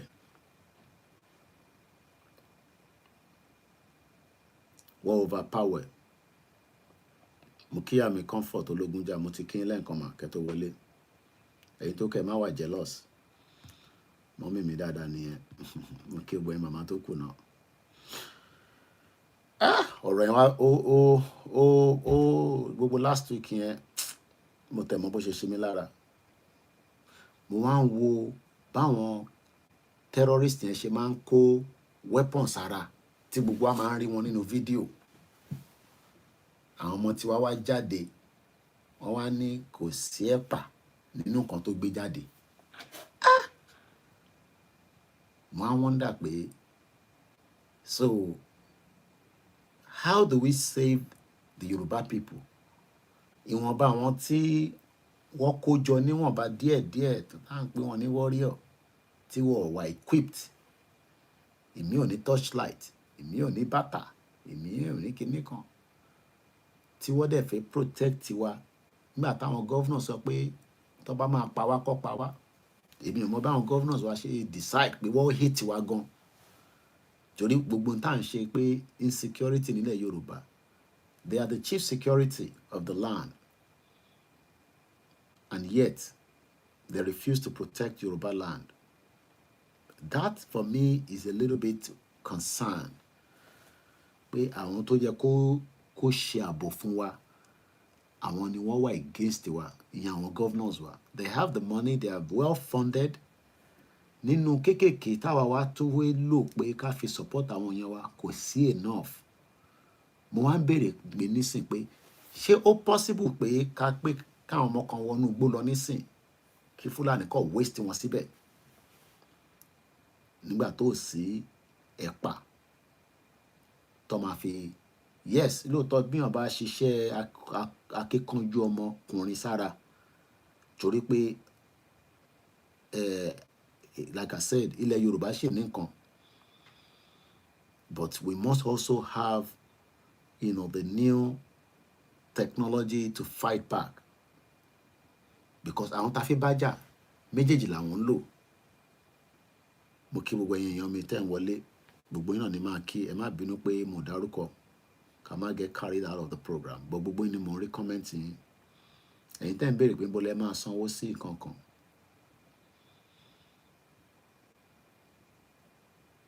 màá fún yín ní update tó bá jẹ́ pé lórí tí ẹ wọ̀ ràn mí yàn tán ní ká máa ṣe. So for me, Tabana ní 700 people, ẹnìkan náà ní 700 bẹ́ẹ̀, 300 bẹ́ẹ̀, 200 bẹ́ẹ̀. How do we fund them? Ìyẹn ni question tí a ní láti béèrè lọ́wọ́ ara wa. 300 people can hold Lagos State to ground for at least 7 days if we prepare them between now and the next 6 months. 1,000 people can take the next 2 states. 5,000 people can shut down the whole Southwest. But can we fund it? And how quickly can we fund it? Òun ni ìbéèrè tí mo gbọ́ lálẹ́. Kò ṣe pé àlọ́ program yẹn kan mo fi dárúkọ àwọn medias wa kankan. Ká má ní pé Koiki ń dárúkọ wọn lórí platform ẹ̀.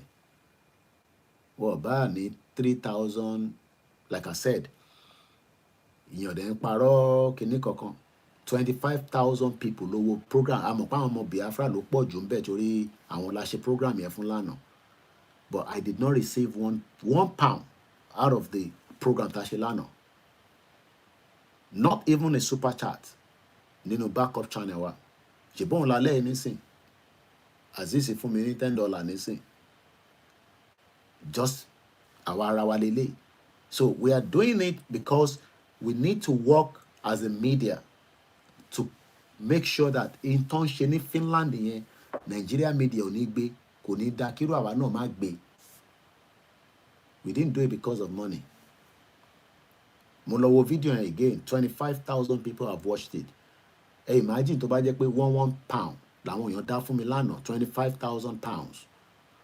Bí mi náà bá tẹ̀ mú 5,000 pounds pé ìyàwó mi ó yá gbà. For the next 1 year, má tún wá bá mi fún wọlé, mo kàn ṣe fẹ́ ni. The remaining 20,000 pounds, màá fi 10,000 pounds nínú ẹ̀, màá ní kó fi lọ ra ẹ̀pà.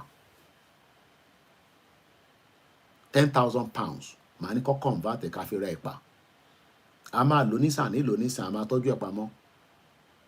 Ibi tó ti máa rà, èyàn máa worry nípa yẹn. But ìbéèrè ni pé, how do we push our people out to the last part of this movement and make sure that ọ̀nà tí a fi sọ pé kò ní dìjà, a gbọ́dọ̀ prepare.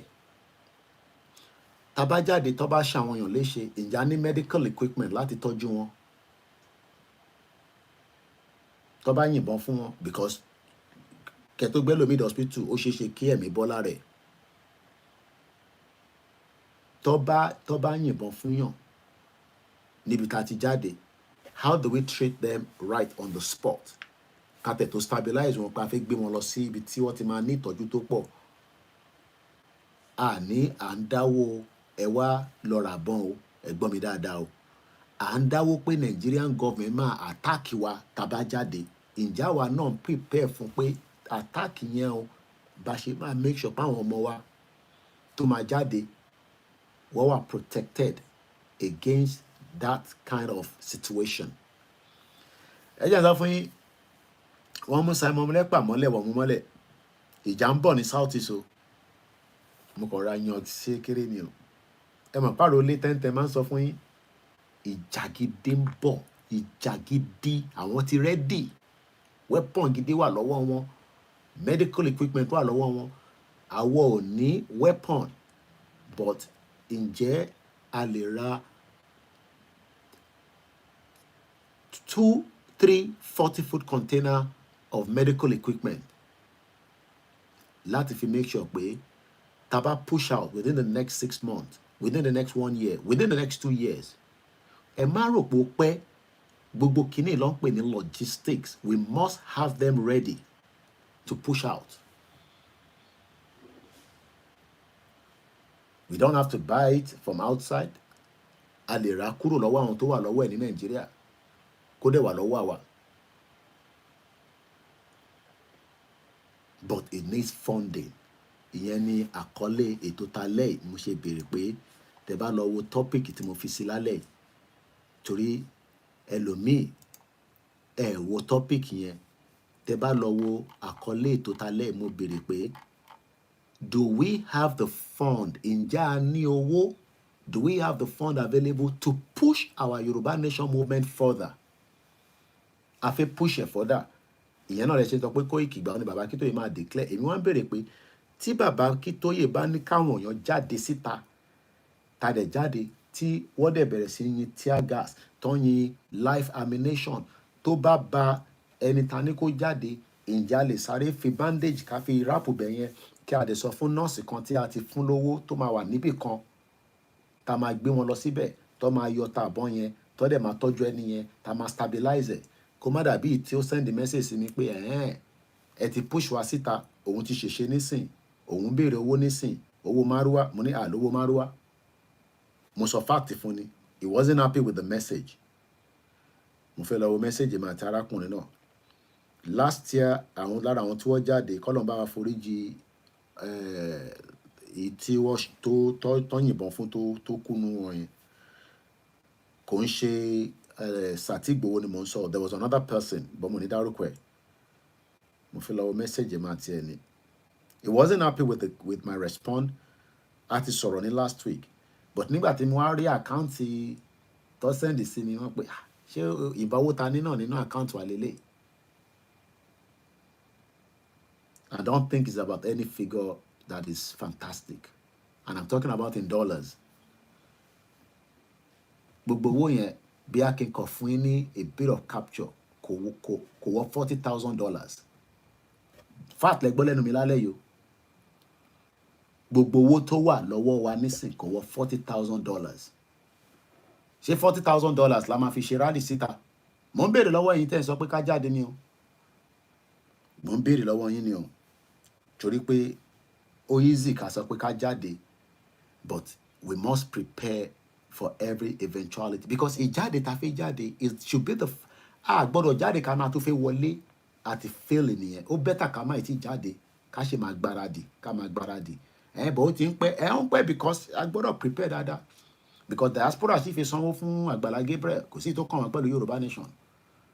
Èmi ò dẹ̀ mọ project mélòó l'Àgbàlá Gabriel fi ṣe tó fẹ́ fi solve problem gbogbo tó ń ṣe nísìn kò tí dọ́dọ̀ tèmi lọ́dọ̀ àwọn family mi ní Ìjẹ̀bú Òde. So I expect pé kí n sọ fún family mi pé kó lọ sọ́dọ̀ Àgbàlá Gabriel kó ràn wọ́n lọ́wọ́. No, we need a Yoruba government to take care of all that problems. But nígbà tá a bá ń dáwó fún àwọn project bẹ́yẹn, that means we are not serious people. I'm sorry, going to one diaspora. That's the way I see it. We are funding something that we should fund the right channel.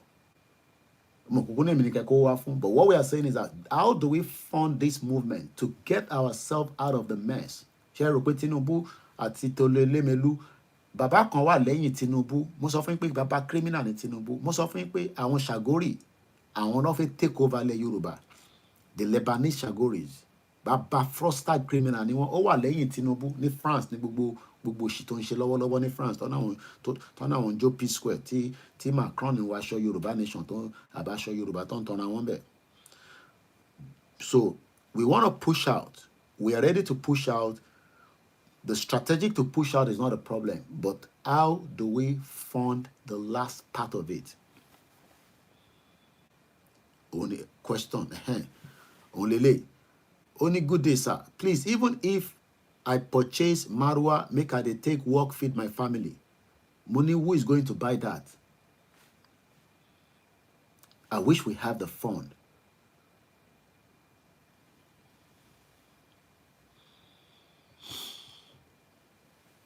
Mo kí gbogbo alẹ́ nǹkan sí ní gbogbo bí kíbi tẹ́tí ń darapọ̀ mọ́ wa.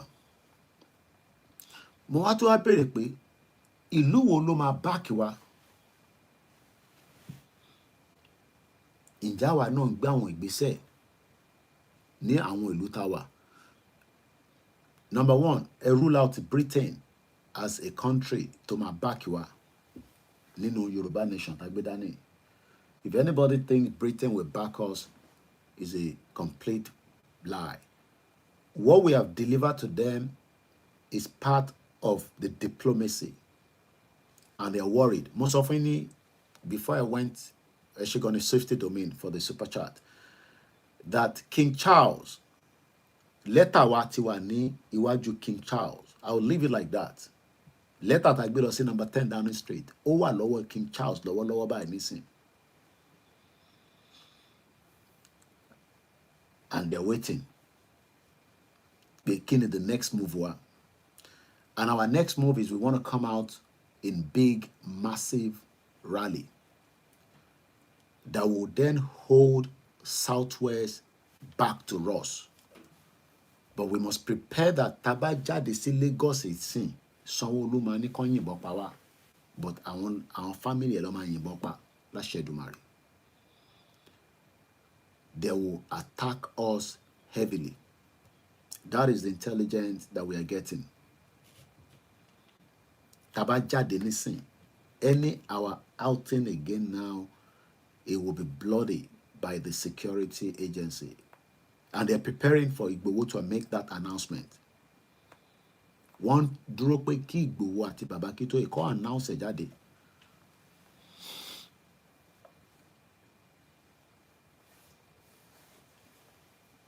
And that's why we must be ready for the worst case scenarios. If truly we want to go. I want us to go tonight. I want us to push out by this early morning and shut down the whole Southwest. That means pé a ti tẹ̀ wọ́n nírú nìyẹn. A dẹ̀ gbọ́dọ̀ tẹ ìrù yẹn pa, kò gbọ́dọ̀ dìde. Because tabani káwọn èèyàn jáde, wọ́n bí baálẹ̀ kan àbí ọba kan ni mo sọ ní àdúgbò yẹn kó point sí pé ilé àwọn ọmọ tó jáde nìyẹn, á jẹ́ pé a ti fail project pé kó jáde. So better ká má ti ní anybody jáde. Because àwọn ọba àtàwọn baálẹ̀ àdúgbò àtàwọn ọmọ ọ̀tá ló máa point pé àwọn tó jáde lọ ṣiṣẹ́ yẹn lélẹ̀, ọlọ́pàá ò gbọ́dọ̀ tún wọlé fi lọ mú anybody nígbà tá bá ti jáde. If we cannot reach the peak of that, we should not go out yet. I know pé nǹkan tẹ́ fi gbọ́ lálẹ́ ẹ̀kọ́ ni mo wá sọ fún yín o, but I'm being very factual here. I am behind the scene. I've attended multiple meetings in the last couple of days. They are all confidential. Well, be making sure anything jáde in the meeting here. But based on my own intelligence, if we go out now, we must not be thinking of going back in. Tabade mọ̀ pé àìtí ìfẹ́ ṣe yẹn, let us continue to prepare and gather. I know it might look like Koiki ó ń pẹ́ jù, but it is getting closer. And I think close the ẹ mọ̀ pé ó dàbí ẹni tó fẹ́ múyàn ni. Àwa tá fẹ́ múyàn, ìwọ náà máa ṣọ́. Báwa ṣe ń ṣọ́ wọn làwọn náà ń ṣàwà. Wọ́n monitor Ìgbòho gan, wọ́n fẹ́ jẹ́ kó make announcement pé kó jáde. Wọ́n dẹ̀ ti sọ fún Tinubu pé kò gbọ́dọ̀ má make every security on us tá bá ti jáde. Báwọn èèyàn máa ní bọ̀ Koiki táwa àtàwọn Biafra ìbájọ jáde together. For the fact that I can tell us that nobody knows when the Biafra will act in that area. Tabamo, we can push along the line together, but I don't know yet because I am not in their government, and Simon is not sharing that intelligence with me before he was, invited. As far as I'm concerned, he's not arrested. He was invited, and anybody could be invited. So, lórí ọ̀rọ̀ pé níbo la bá ṣe dé, I can tell us that we are back on the track with the Yoruba nation. That's number one. At defeat gbogbo àwọn ìjìnlẹ̀ Marcus, àwọn Black Devil, àwọn àjàkálẹ̀ àrùn, àwọn ti Dublin, gbogbo àwọn jagbajagba yẹn àti defeat wọn. They are out of the picture because one of àwọn ní country kankan.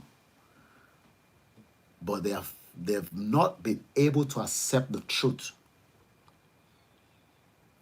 Kó bá wọn dúpọ̀ ní tìrì kó máa release audio lójoojúmọ́, gbogbo yẹn fàbú ni. Anybody that is still in that line tó wà ní abroad, ẹ̀yin ti ní mental problem. Ó yẹ kó check in ní gbogbo nearest hospital ní abroad. Bẹ́ẹ̀ tó wà Nàìjíríà, wọ́n ní lè tọ́jú ẹ̀. So máa ní sùúrù ká gba Yorùbá nation ká tó lè tọ́jú ẹ̀. A gbọ́dọ̀ gbé àwọn ọmọ wa jáde nísìn débi pé ọlọ́pàá máa tún lọ sínú ilé wọn lọ mú wọn níjọ́ kẹta.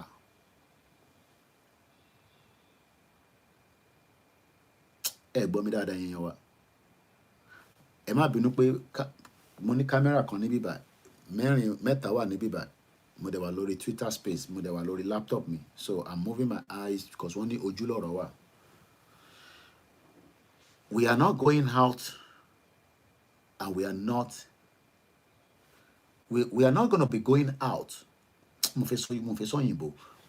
Mo fẹ́ yẹ ká jáde kí Ìgbòho sọ pé yá gbogbo yẹn jáde ká wá dàrin méjì ká wá sá. Because Sultan of Sokoto sọ fún Tinubu pé àwọn mọ̀ kó ti fi Yorùbá nation fi wọlé ní election tó lọ yìí, but kò tún nílò Yorùbá nation fi wọlé ní the next one again o. And that's why there will be a new political party of a break APC, of a break APC mọ́ Tinubu lórí. So agreement tí Tinubu fẹ́ sọ fún wọn ni pé táwa bá ti jáde pẹ́rẹ́ òun máa show force lé wa lórí láti fi prove fáwọn náà ti pé òun lòun sì fẹ́ ṣe president ní after 2027. I hope you are listening to what I'm saying. Bola Tinubu agreement ó ti fi Yorùbá nation fi wọlé eléyìí. Wọ́n wá sọ fún pé kò lè jà wọ́n mọ́ again. So if we go out and do any outing tonight, tomorrow, next month, in 6 months' time, Tinubu will use every security apparatus to attack us back. Because Omokwe, that is the final straw. And we must also prepare for that. So Ibita wa nisini. So we are now at the line of we go out and we break it, or we go out, they pick us, they attack us, we push back, and that means another 10 years, Ali Mama Soro Yoruba Nation mo. And I don't want that situation. And I'm sure that most of you do not want that situation as well. We need not the thousands of people, but the millions of people, and they're ready to come out. If anybody money think people are ready to come out, and they will come out if a clarion call is made by the leader of the Yoruba nation, Professor Adebanjo Akintoye, tonight. But we must not give room for the loss of lives of thousands. Even if there will be, we must be prepared to save millions of people as at the time that we are coming out. Mukenit America, happy Thanksgiving Day. Send the turkey simini. Mukenyigon. And I believe this is the reality of your analysis. Coca-Cola need money. The reality is money. Global platforms don't campaign for Yoruba nation should be talking about money. How do we raise money? Èmi ò fẹ́ jẹ́ kí platform tèmi kó sọ pé èmi mo gbọ́ owó kan kíní kan gbogbo yẹn ẹ kàn máa gbọ́ show wọn ni o. It's a waste of time. Fact like gbọ́ lẹ́nu mi. Doesn't matter how good they are. It's a waste. Any platform that is not talking about how to raise money for Yoruba nation now is a waste of time. They're wasting your time. They're not wasting my time. And I don't care whoever the platform is. Any Yoruba nation campaigner tó sọ̀rọ̀ bá ṣe fẹ́ rí owó nísìn wọ́n slow ìrìn àjò yìí down. Wọ́n ò fẹ́ jẹ́ ká tètè gbà. Bẹ́ẹ̀ni, pátápátá là ń fọ́jú. We must come out to finish the project. And that is where we are right now. We need to complete this project. There is not a time frame, but there's also a time frame. The most important thing is because if we're looking at the time frame is the 2027 is getting closer again. And the politicians have already started their strategy how to deceive our innocent people.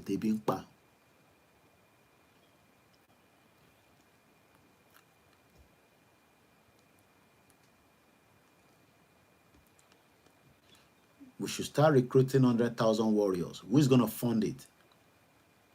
We're still talking about funding. The people are there. I don't think anybody understands what I'm talking about tonight. Recruiting people. So you're just going to be recruiting people. So you put 50, even if you put 5 people in your house. I mean, I don't tell you how many numbers of people in my own house here. But I just showed you that it cost me about 50 pounds just to buy takeaway tonight. So if I put 500 people somewhere, how do we feed them? How do we make sure that they are, at least to some extent, not like they're going to have 4-star, luxury because they're sacrificing themselves, but how do we fund it?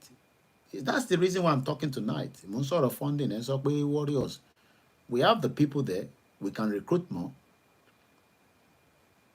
And we can even move them out of particular area to another area, even out of Nigeria if we have the fund. But the question is, do we have the fund? And we will train them more than each other. Because people have to be trained,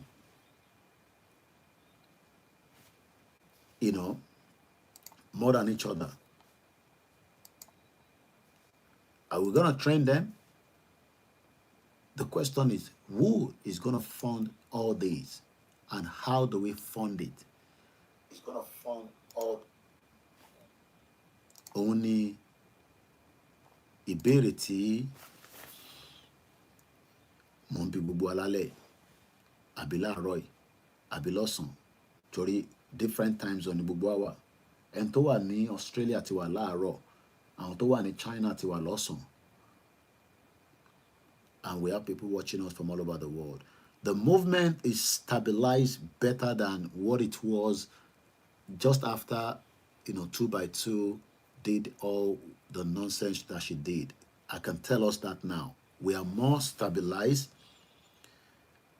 but the part is we need to coordinate the remaining part so that we can achieve our dreams quicker, than where it is right now. And Baba, Akitoye, and Igboho are doing all their possibly best.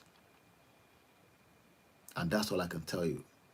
Because one of me we can go further than that. And in Tibaso, Nibibai, nobody should doubt it. Because I am fully involved in this program of Yoruba Nation. Nobody should have it in their doubting mind. They are not doing anything. They are doing a lot. But we must fund it so that we can achieve it. That's what I see in the gray area, Toku.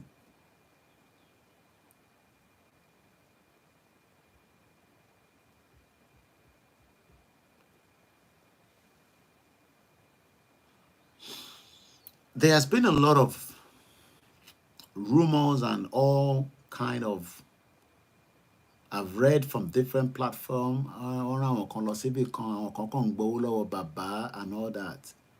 But gbogbo àná la gbọ́ nígbà tí àwọn Biafra ná $95,000 fún lobbyist. I was aware of some travelings of some of our people that they were making some, I don't want to go into all the details. Don't need the cocoa. And people castigated people that work for Kowo Jenny. We are good at that, our Yoruba. I want to Biafra don't declare. I want Shenu wanya wanya wonyo wonyo. So you want people to give you all the details of what they are doing with funding. Ṣé ìgbà táwọn Biafra náwó yẹn ṣáwa mọ̀ pé wọ́n náwó yẹn ṣebí later la ṣe ń gbọ́ nísìn. Like I said, a lot of people that travel that I'm aware of and they need that funding. That is the problem that we have in this movement. Àwọn kan ti wà too adamant that gbogbo ntẹ fẹ́ ṣe yẹn afẹ́ rí. Ó yá ẹ fún wa ní invoice ntẹ fẹ́ ṣe, èmi á fún yín ní invoice. So mo gbọ́dọ̀ fún yín ní invoice pé mo ń ra bọn. Mo bẹ̀rẹ̀ ni.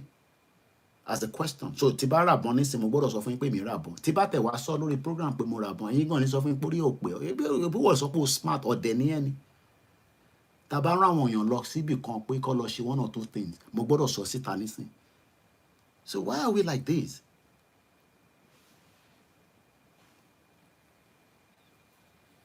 But because of these, you know, this castigation, wọ́n kówó jẹ, wọ́n kówó jẹ, wọ́n kówó jẹ. And that made a lot of people also, as at àná, watching America àti France, wọ́n connect mi lórí call kan tán ní wọ́n ní bàbá Akíntóyè ó ń support àwọn tó kówó jẹ, wọ́n ní kó má reveal àwọn tó kówó jẹ. Àwọn wo ló ń kówó jẹ? Èló la ní gan tán kó jẹ? Èló gan la ní tán kó jẹ? But again, in tó ṣe ń pè ní struggle nìyẹn. Because in struggle, a lot of things comes with it. Àwọn tó fi dá ọ̀jẹ̀ kọ́ dá mọ́. Nígbà tẹ́lẹ̀ omi bá gbọ́ pọ́n náà kówó jẹ, àwọn pé ṣé wọ́n fẹ́ sọ Yorùbá nation dé cash app ni? Programs like this, people support it. Bá a bá ṣe ilé tá à ń ṣe gan sef, àwọn èèyàn máa ń support any channel that is on YouTube doing whatever they are doing. Àwọn èèyàn sọ̀rọ̀ okó àtòbò tó ń support wọn. Ẹ̀rí táwọn èèyàn fún àwọn èèyàn lówó níbi tó ti ń sọ̀rọ̀ okó àtòbò ni. Wọ́n support now. Ṣèbí mọ̀ wo bèbí kan nísìnyí, wọ́n ń pè ní Daisy. Ó bọ́kùnrin mẹ́fà sùn. Ó wà lórí TikTok. And people are donating to her. Gbogbo iná ṣàlẹ̀ rí fídíò yẹn. I think her name is Daisy or something. Ọkùnrin mẹ́fà ló bá sọ̀rọ̀, ló bá sùn, ọmọ Ghana ni. Kò dẹ̀ díyàn, kò dẹ̀ everybody ti rí fídíò yẹn fáwọn tó rí.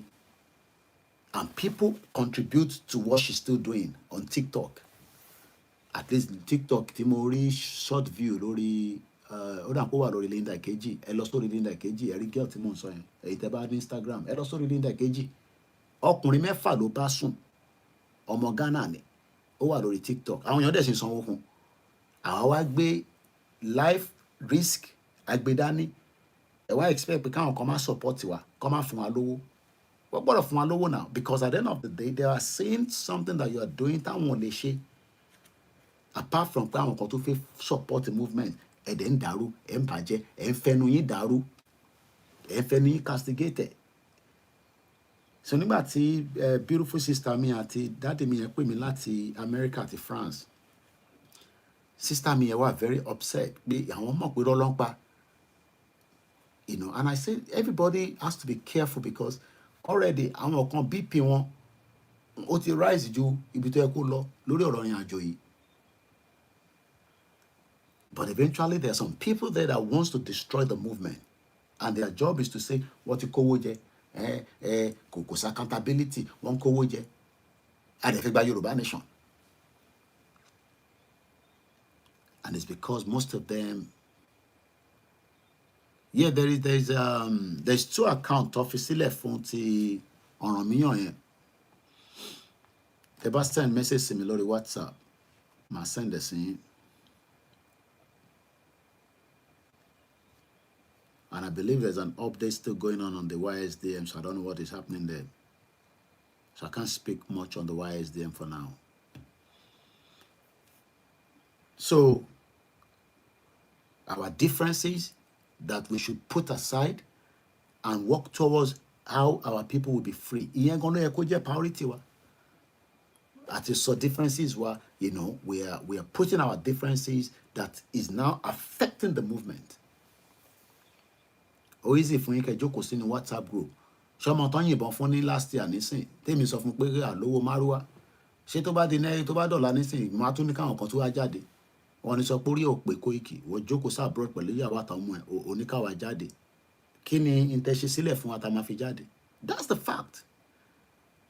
You want people to come out? Bẹ́ẹ̀ kóyàn 500 síbì kan, wọn ò ní jẹun lẹ́ẹ̀kan lójúmọ́. Ẹ multiply 2,000 naira by 500 people. And think about that, whether once a day, and multiply that by 7, multiply that by 30 days. Okay, what's so 18 years? Who is going to fund it? Taluma fund it. But people want to fund, you know, all other activities in Yoruba land by all these NGOs. You know, the source problem, wow. Ṣé torí pàwà náà wá síbí ìwà ká máa sọ pé ìyá Kúbúrà ó má fẹ́ gbẹ́gbà ó dẹ̀ máa ní di 20 million àti rí 1 million ta ló máa bá wa dá sínú ẹ̀ ká wá bẹ̀rẹ̀ sí raise owó ní bíbá àwa náà lè máa ṣe yẹn náà ìyẹn ló easy láti ṣe. Ok ṣe lọ Nàìjíríà ní sà ẹ rí náà fi wo program ní Nàìjíríà ẹ ti padà sí base ìnáwó àti internet. Welcome back, sir. So that is where we are. So let me appreciate some of us quickly. Koto di pé my best wind down. Though no ti come now, but at least kí n kọ ka comment yín ká dẹ̀ dúpẹ́. Tabaren tó fi pè wọlé, my line is open. I can at least tábà ti pariwo. Kò neighbor mi sùn, ìyàwó mi dẹ̀ ti lọ sùn. Kò tẹ̀ tí sùn. Wọ́n ṣe màmá ṣe prayer lọ́wọ́. Ẹ jẹ́ kí ẹ̀yin èèyàn wa tètè wọra tètè darapọ̀ mọ́ wa torí kẹ́ má bàa ní àfojúpa yín rẹ́. Mr. Awoyinfa Gabriel Olúfẹ́mi Muki Emma Media oní kò sí audio lẹ́ẹ̀kan audio wà ń bẹ̀ ẹ mọ̀ pé network glitch in Nigeria problem ni.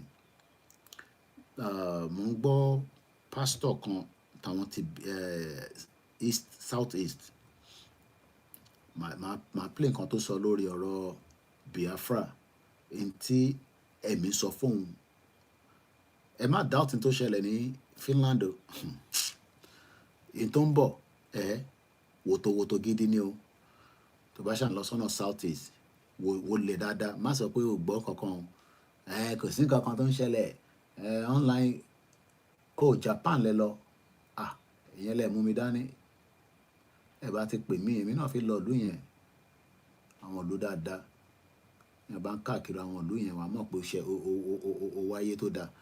Mo kí aṣíwájú Jagomolu wọ́n ní why do we have few leaders in Yoruba Nation movement? Why only Sunday Igboho and Professor Akintoye out of all the Yoruba leaders in Yoruba land? Are they all scared? It's a good question. Some of them are not scared, but wọ́n fẹ́ kí Yorùbá kó lọ gẹ́gẹ́ bí orílẹ̀-èdè. Kí ló dé tí Bọ̀dé George ò dá sí? Ètè mi dry, ẹ má bínú bí ṣe ń rí lórí screen yìí kò tẹ́ mi lọ́rùn. Ẹ mọ̀ pé ọ̀dọ̀ wa bíbá ẹ̀. A máa ń fẹ́ jẹ́ kó wà moisture ni. And I'm feeling that it's a little bit dry. Ẹ má bínú, ó ti mọ́ra ni. Because you gotta keep it moisture. If not, tó bá jẹ́ kó bẹ́ bàbá wàhálà ni. Ìyẹn ló máa nurse. So better kó wà moisture. Because people will be asking, why do you do this all the time? It's just to keep it moisture. It's better to be moisture than to make it dry and then it burst and then our Diego. The reason why our elders are not supporting the movement, most of them, they are part of the Nigeria that they are chopping and they are not chopping. Ọ̀dọ̀ ta ni mo ti ń gbọ́ program kan tán ní bàbá yẹn ní òun á prefer kóhun ti kú ká tó gba Yorùbá nation àwọn àgbàlagbà. So most of the people in their 70s are scared that in time fight ó lè lọ dogun àwọn ò dẹ̀ fẹ́ witness ogun táwọn máa fi kú. So anybody in their 70s in Nigeria that are Yoruba people tí wọ́n dẹ̀ ní ọkàn akin wọ́n fẹ́ Yoruba nation because wọ́n mọ̀ pé tí Ìgbòho bá jáde ó máa dìjà government máa attack Ìgbòho àwọn tó bá tẹ̀lé Ìgbòho náà máa attack government ó dẹ̀ máa di yánpọnyánrin ó máa di wòtòwòtò. Now the question is if tó bá jẹ́ pé gbogbo wọn support ẹ̀ wá kó pressure lé government pé àwọn ọmọ tó ń pariwo Yorùbá nation ẹ jẹ́ ká jọ jókòó pẹ̀lú wọn ká bá wọn northern sọ̀rọ̀ bó ṣe máa pín Nàìjíríà tí kò ní mú ìjà dání.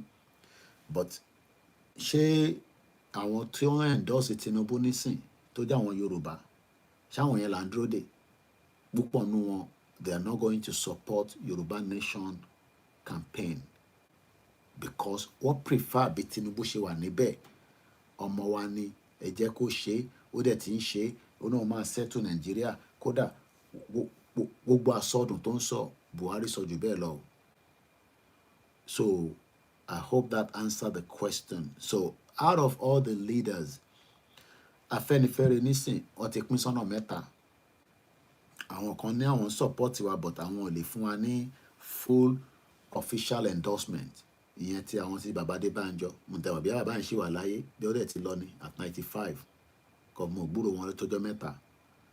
Àgbà dẹ̀ ti dé gan. Àwọn tí Fáṣọ̀rántì àgbà ti dé, àwọn yẹn ti lọ jẹ́ mùlàmúlà lọ́dọ̀ Tinubu ní Aso Rock.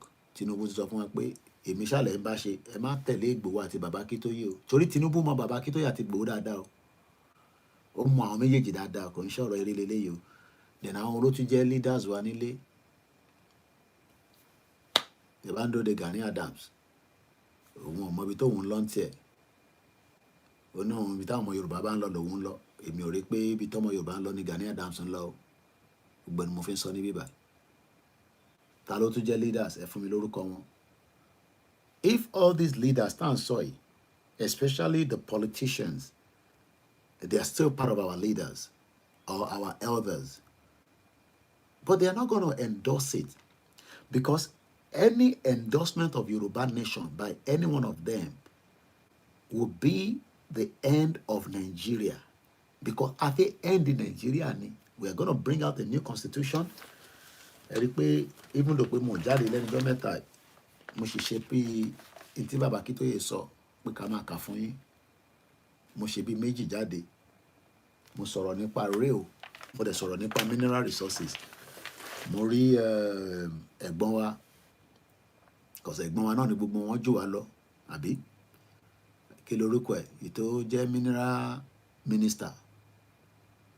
Ẹ fún mi lórúkọ again, orúkọ ẹ̀ sápá mi lórí. Ti ìjọba Tinubu yìí ni o. Minister for mining. Ẹ jẹ́ n Google ẹ̀. Ó wà ní France pẹ̀lú wọn. Gbogbo náà ló máa sọ pé àwọn máa ṣe nǹkan kan. Minister for mining Nigeria. Dele Alake. Mr. Dele Alake is the Minister of Solid Minerals Development for Nigeria. Alake is a Nigerian journalist, activist lòun náà. Ọ̀nà bá Tinubu ṣe ni. Òun ló dìídì sọ bí position tó fẹ́ fún Tinubu. Òun ló sọ fún, ó sọ ní interview wa. Ó ní I told Tinubu the position I want. Lóòótọ́ journalist ni, activist ni, is a technocrat. He was the Commissioner for Information and Strategy of Lagos State nígbà tí Tinubu jẹ́ governor láti 1999 to 2007. He was also the communication advisor and confidant of Chief Moshood Kashimawo Abiola, the winner of the night. So àwọn tí wà nínú game yẹn ti pẹ́. So expect Dele Alake náà bá ṣe ìjọba Tinubu tán nísìn. Ó lè wá jáde nísìn kó ní Yorùbá dẹ̀ ó yẹ kí Yorùbá dá dúró. Owó ti wà lọ́wọ́ ẹ̀. But for now, Dele Alake ò ní endorse Yoruba nation.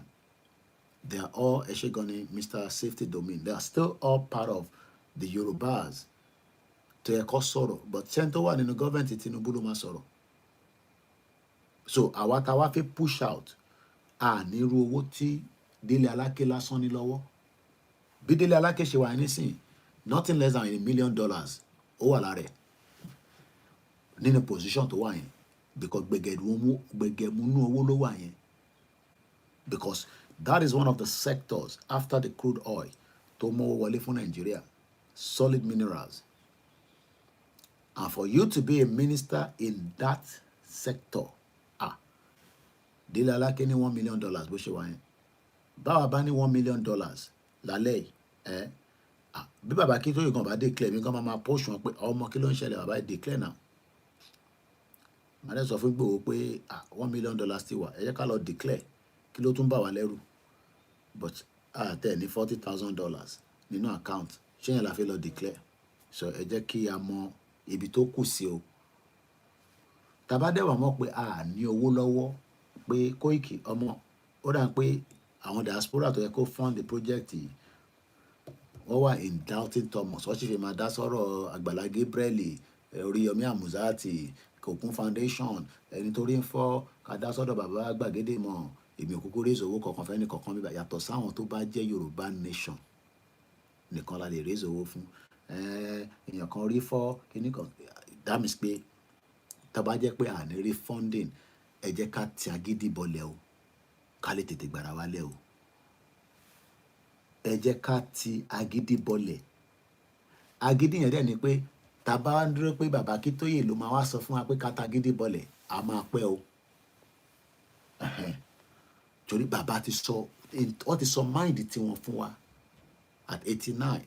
A lè push bàbá yẹn ju bó ṣe yẹ lọ mọ́.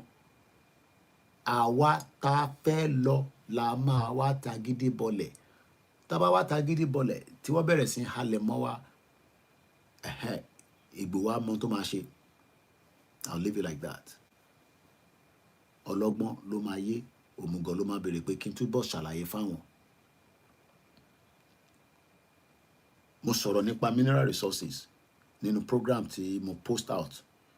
Sector yẹn ibi tó wó gidi wà ńbẹ̀ ni. So mo hope question yẹn has been answered. Bàbá mi Aṣíwájú, the leaders, there are also many leaders. Tẹ́ bá wo Chief Imam, mo send message sí wọn because a lot of people were asking me, Mr. Koiki, gbúrò Chief Imam mọ̀ kí ló ṣẹlẹ̀? Àbí ó ti dalẹ̀ ni torí kò ń pẹ́ ọmọ Yorùbá, àbí ó ti gbàbọ̀dé ni, àbí ó ti bá no. I sent him a message. Wọ́n dẹ̀ ní àlàáfíà làwọn wà. Wọ́n ní ṣé mo mọ̀ pé ọ̀dọ̀ wọn ní Kwara ibẹ̀ ni wàhálà máa pọ̀ sí jù ní Ìlọrin. Gbogbo àná dẹ̀ la mọ̀ reason why. Tá a bá wá múra dáadáa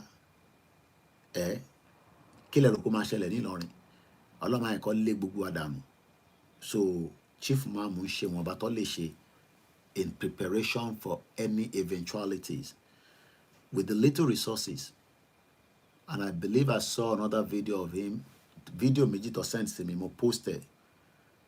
Wọ́n lọ ṣèkan nínú stadium, wọ́n dẹ̀ ṣèkan nínú hall, mo mọ̀ tó ń ṣe níbẹ̀. Wọ́n ṣì ń sọ̀rọ̀ dáadáa lórí Yorùbá náà ni. Yorùbá gbọ́dọ̀ lọ. And what more do we want from him? Ká máa gbé wọn wá sórí program, ká máa béèrè question. Ṣé wọ́n ti yàgbẹ́? Ṣé wọ́n ti jẹun? Ṣé wọ́n jẹun? Ṣé ebi ń pa wọ́n? Ká lè sọ pé wọ́n tọrọ owó. Everybody nísìnyí ló ń tọrọ, lẹ́ẹ̀fì pọ̀ mọ́ máa tọrọ owó. So Chief Imam is doing very well and is one of our leaders. Ìyá Jagun, she's extremely well. She's doing very well. Àdènà ọ̀pọ̀lọpọ̀ àwọn tí wọ́n bá bàbá ṣiṣẹ́, quietly, tó yẹ pé a ní láti expose wọn síta. But ẹ jẹ́ kí n tún ọ̀rọ̀ yẹn sọ lẹ́ẹ̀kan sí area yìí. Tá bá ti mọ̀ pé a ní owó tá máa fi parí ìrìn àjò yìí, ẹ jẹ́ ká ta gidi bọlẹ̀ o.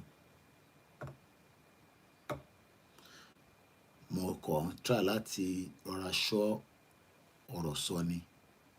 Ẹ ti máa gidi tí mò ń sọ o. Èèyàn méjì lè ta gidi bọlẹ̀ o. Káwa tó kú náà join wọn. Ìgbòho gbọ́dọ̀ dé láti Germany ká tó bẹ̀rẹ̀. Ọmọ Ìgbòho ní láti dé láti Germany o. Èmi lágbẹnusọ Ìgbòho. Ẹ jẹ́ kí Ìgbòho wà ní Germany. Ẹ jẹ́ káwa ta gidi bọlẹ̀. Tá bá ta gidi bọlẹ̀, about assuming, give and take. Mo kàn sọ ni o, àní rí ikú ọmọdé, àní rí ikú àgbàlagbà. Kọ́tẹ̀ pààyàn bíi 5. Ṣe fi pé Ìgbòho rẹ̀ máa gbà ni. Àsọ̀kalẹ̀ wa. Àdá gbogbo ẹrù. Àkókò mọ̀ pé kò sówó, àkókò dá gbogbo ẹrù pátápátá. We shut everywhere down. Gbogbo tí máa ń sọ yẹn, ìyá dé activate rẹ̀. But ẹ̀yin ò fi ta gidi bọlẹ̀. Kí Ìgbòho máa bọ̀ ní Germany, kó wá kọ́kọ́ ta gidi bọlẹ̀. Mo ń bọ̀. Ta ló tún wà ńbẹ̀? Ọlámilékan pẹ́ mo kí ẹ dáadáa. Mo kí ìyá wa Bùsí Obi.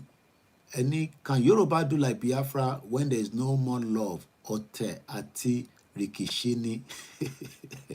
Well, the Yorubas are ready. They want to do, but we wait and see. Mo kí Ọkọya Fọláyan. Irú òun nísìn. Mo ní owó kan tí mo fẹ́ fún. Mo máa ń ra data fún lẹ́ẹ̀kọ̀ọ̀kan. Just small. Because gbogbo fídíò tí mò ń ṣe yìí, ó máa ń bá mi kọ́tẹ̀ sí kéékèèké. A send ẹ̀ sí mi. Èmi náà máa post ẹ̀ síta, especially fáwọn tó máa ń ní àwọn ò lè wo program wa, ó ti gùn jù, ó ti pẹ́ jù, nǹkan kan wọn ní data. Sí nǹkan tí mo lè ṣe sí yẹn. Ìyẹn la ṣe sọ fáwọn tó ń bá wa ṣiṣẹ́ pé káwọn má ṣe ju more than an hour lọ kẹ́ lè máa gbádùn program yẹn. Mo dẹ̀ dúpẹ́ lọ́wọ́ gbogbo yẹn tí at least ẹ ṣáà rí difference nínú Koikimedia. Díẹ̀ tẹ́ fi support yẹn náà ni. So tẹ́ bá tún ṣe sí, a máa increase capacity yẹn. Ṣé phone la ṣe rà fún gbogbo wọn? At least a ti ra phone fún yàn bí ó dà pé bí 7, tí ó tó 7 ṣá. Àpá àwọn 6. So tá bá tún ra laptop fún wọn, á jẹ́ kí production yẹn tó dájú intention gbọ́ lọ. So mo dẹ̀ dúpẹ́ lọ́wọ́ gbogbo wọn. So a dẹ̀ ní láti continue láti máa support wọn. Mo dẹ̀ sọ fún wọn pé lọ́dọ̀ tèmi wọ́n pa lẹ́yìn tẹ́ bá sùn, kò sẹ́ni kankan tó gbọ́dọ̀ pa data o. Because gbogbo àwọn tó kù Nàìjíríà ẹ máa ń pa data ni. And tó bá ń bẹ̀ mí ṣọ́ gbọ́dọ̀ pa data. Because I need to get you. Tí bá send message ó gbọ́dọ̀ deliver. Kò ṣe pé mo send message láti 10. Ó wá jí láàárọ̀, ó fẹ́ lọ kí àsùbá, ó wá tan fóònù ẹ̀. Ara ìyàtọ̀ fi satellite àwọn Biafra ó máa go in activation very soon. How soon I don't know, but within the next 1 year, gbogbo Biafra land máa ní access sí free internet. Àwọn tí owó burúkú wà lọ́wọ́ àwọn yẹn. Owó burúkú ni mo ń sọ, kò ń ṣe owó kékeré o. So owó tó ń pè ní owó. So ẹ jẹ́ ká tẹ̀síwájú. Mo kí Sunday, bàbá wa Sunday Oyelami, okay, mo kí yín. Ẹni Yoruba Nation no going back, kò ṣe bí tẹnu o. Ẹ̀yin tẹ́ wà nílé, ẹ̀yin ò ní owó kan tẹ́ fẹ́ dá. I'm not saying that pé kò ṣe pé a fi ń degrade yín, but a gbọ́dọ̀ ní wèrè o. A gbọ́dọ̀ ní wèrè tó máa, wèrè yẹn a gbọ́dọ̀ prepare wèrè kan sílẹ̀ débi pé tẹ́ bá gbọ́ níbẹ̀ yẹn kẹ́yìn náà kí wèrè yẹn kó jáde ni o. So àwọn politicians wọ́n fẹ́ jẹ́ ká lọ o. Wọ́n ti ń gbáradì fún 2027 o. Diaspora wọ́n ń wòkè, wọ́n ń wọlẹ̀ pé bí a tó bá bẹ̀rẹ̀ làwọn máa dá sí mọ́ nísìn. Kò ń ṣe gbogbo wọn làwọn máa fowó sílẹ̀. But ẹ gbọ́dọ̀ ní wèrè tí ẹ máa tọ́jú pamọ́. Wèrè yẹn gbọ́dọ̀ máa bí yín nínú gan pé anywhere tó bá sọ pé bí ẹ gbọ́dọ̀ tẹ̀lé wọn. Àwọn kan máa sọ fún yín pé ẹ má dá Koiki lóhùn. Ó ń tì yín ni. Ẹ sọ fún wọn pé yes, ó ń tì wá síbi tó dáa. At least àwọn yóò ní jìyà. Ìwọ tó bá dẹ̀ ti bímọ, consider àwọn tó ti bí. Consider environment tó wà. Tá a bá tú wèrè sílẹ̀, máa ń like bàbá Tibetan. Tá a bá tú wèrè sílẹ̀, a máa pẹ́ díẹ̀ ká tó lọ o. Diplomacy ò ní fún wa ní Yoruba Nation. Ó kọ̀ máa fún wa ní in táwọn Biafra ṣe lánàá, declaration wọn lánàá, United States of Biafra, is for them to continue to use that to the outside world. In tó fi bá Nigerian government fà, èmi ò mọ̀ o. Kẹ́ má sọ pé ẹ gbọ́ lẹ́nu èmi o. But in tó máa bá Nigerian government fà,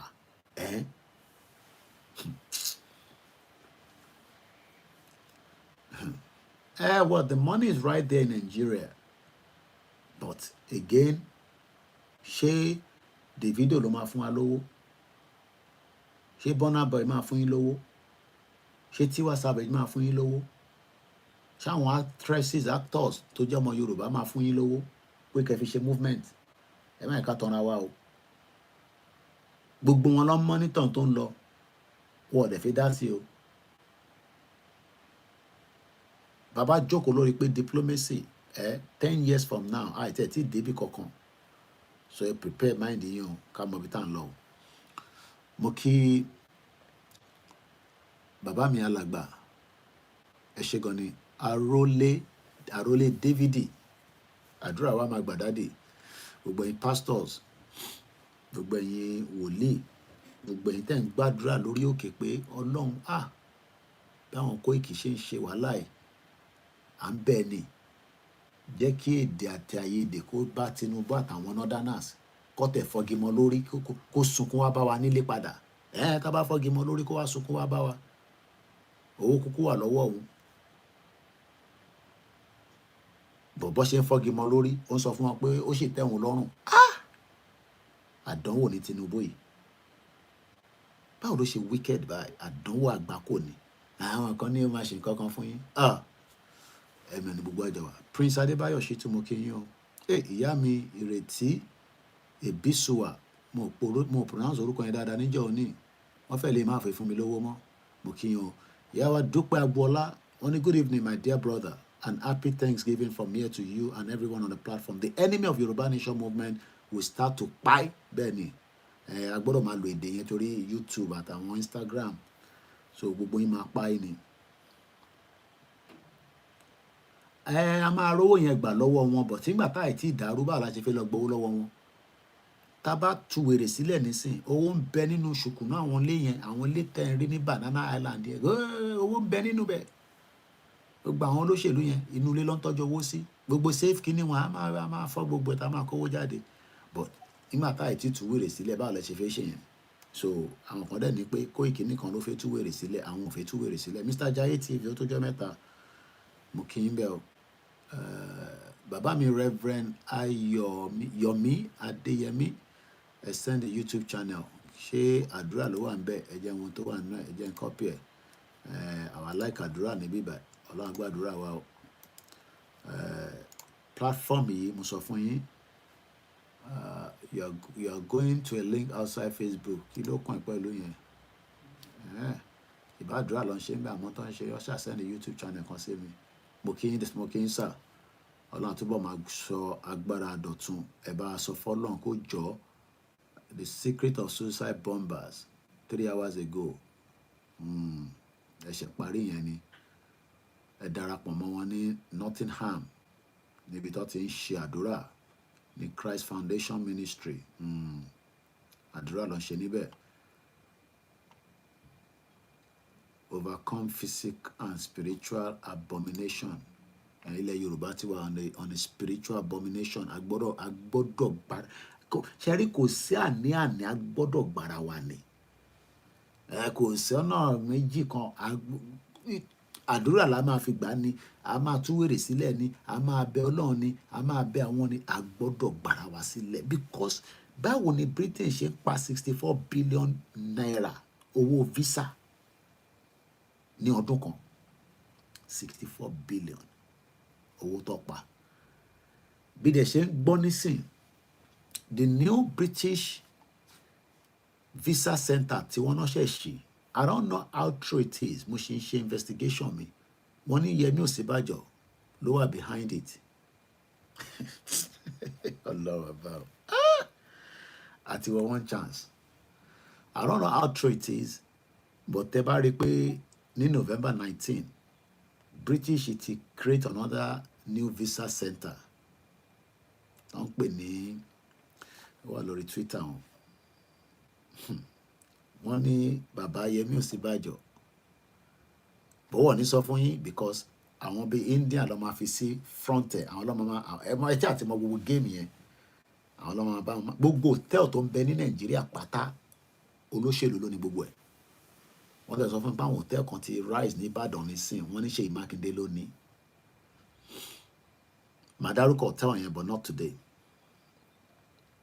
wọ́n ní Ṣèyí Mákindé ló ní hòtẹ́ẹ̀lì yẹn so iná wà nínú ẹ̀ iná and the room there is about 130,000 naira ibẹ̀ làwọn olóṣèlú máa ń lọ́ọ̀jì sí ọba nìkan ṣe ní Ìbàdàn àwọn yẹn làwọn dúró dè pé kọ́ wá gbà wálẹ̀ ẹ rí i pé ọ̀rọ̀ tó wà nílẹ̀ yìí ó jẹ́ ká tètè mọ̀ tí kò ń ṣe pé a ti mọ̀ ta fẹ́ ṣe but mo ti sọ pa nídòwó tàbá wá dẹ̀ sọ pé a ní rí owó ẹ jẹ́ ká tagídí bọ̀ ká fagídí ṣe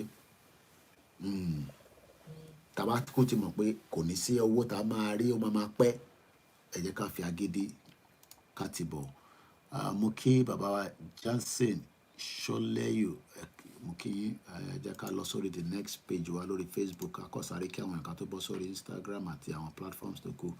Mo kí gbogbo èèyàn olólùfẹ́ wa all hail Biafra. Tomorrow or this morning we go back again to Finland, but tonight I'm communicating my Yoruba people because there's a message I'm trying to pass to them which is very important and urgent. So mo kí gbogbo èèyàn wa o ẹ má bínú tí audio yẹn bá lò àìtí rówó ra ìgbèrè ìṣọ́ máìkì tó dání o, so tí audio mi bá lò gan ẹ má bínú sí mi, mo apologize. Ẹ jẹ́ kí n kí èèyàn wa o, bàbá mi Akínbọ̀dé Ọláìyá Ìjù, ìwọ tó dẹ̀ ń sọ pé Koiki shut up àwọn ọmọ Ìgbò ló ń tẹ̀lé nǹkan kan ebi òkúkú pa mí wò ó bóyá ọ̀ṣẹ̀ wọlé ni £50 òun la fi jẹun nílé ìlànà sórí méjì ní báàgì méjì ní sórí so ebi ò pa mí o. Dúpẹ́ lọ́wọ́ àwọn tí wọ́n ṣì ń support mi pé Koiki Ọlọ́run jẹ́ ebi ò ní pẹ́ o torí wàhálà tó ń ṣe yìí a gbọ́dọ̀ jẹ́ kí ebi pẹ́, so mo dúpẹ́ o. Ìdòwú Matthew mo kí ẹ lẹ́ẹ̀kan sí, mo kí brother mi lẹ́ẹ̀kan sí o, ẹ̀yin ẹ̀gbọ́n mi dáadáa, ẹ̀yin tí ẹ ti kàwé ó jẹ́ kí ẹ ríṣẹ́ lẹ́yìn tẹ́ wà lórí Facebook kọ́ ni mo bá sọ, àwọn tó wà lórí laptop ni, àwọn tó wà lórí laptop kàwé ó jẹ́ kí ẹ ríṣẹ́, ẹ ṣe máa lọ́bì nílẹ̀ Yorùbá, kódà àwọn kan tẹ̀ náà ọmọ Ìgbò lọ́n fún níṣẹ́ wọ̀ fún Yorùbá níṣẹ́, àwọn kan ní ká gba mákẹ́ẹ̀tì padà lọ́wọ́ wọn. When there is a lot of opportunities, but tabani country la máa lè regulate a lot of things. Àwọn kan ní tábà tẹ̀tí ní country ká regulate anything, but the quicker tabani country the better. Mo ń bọ̀ lórí YouTube láti wá appreciate ẹ̀yin tẹ́ wà ń bẹ̀.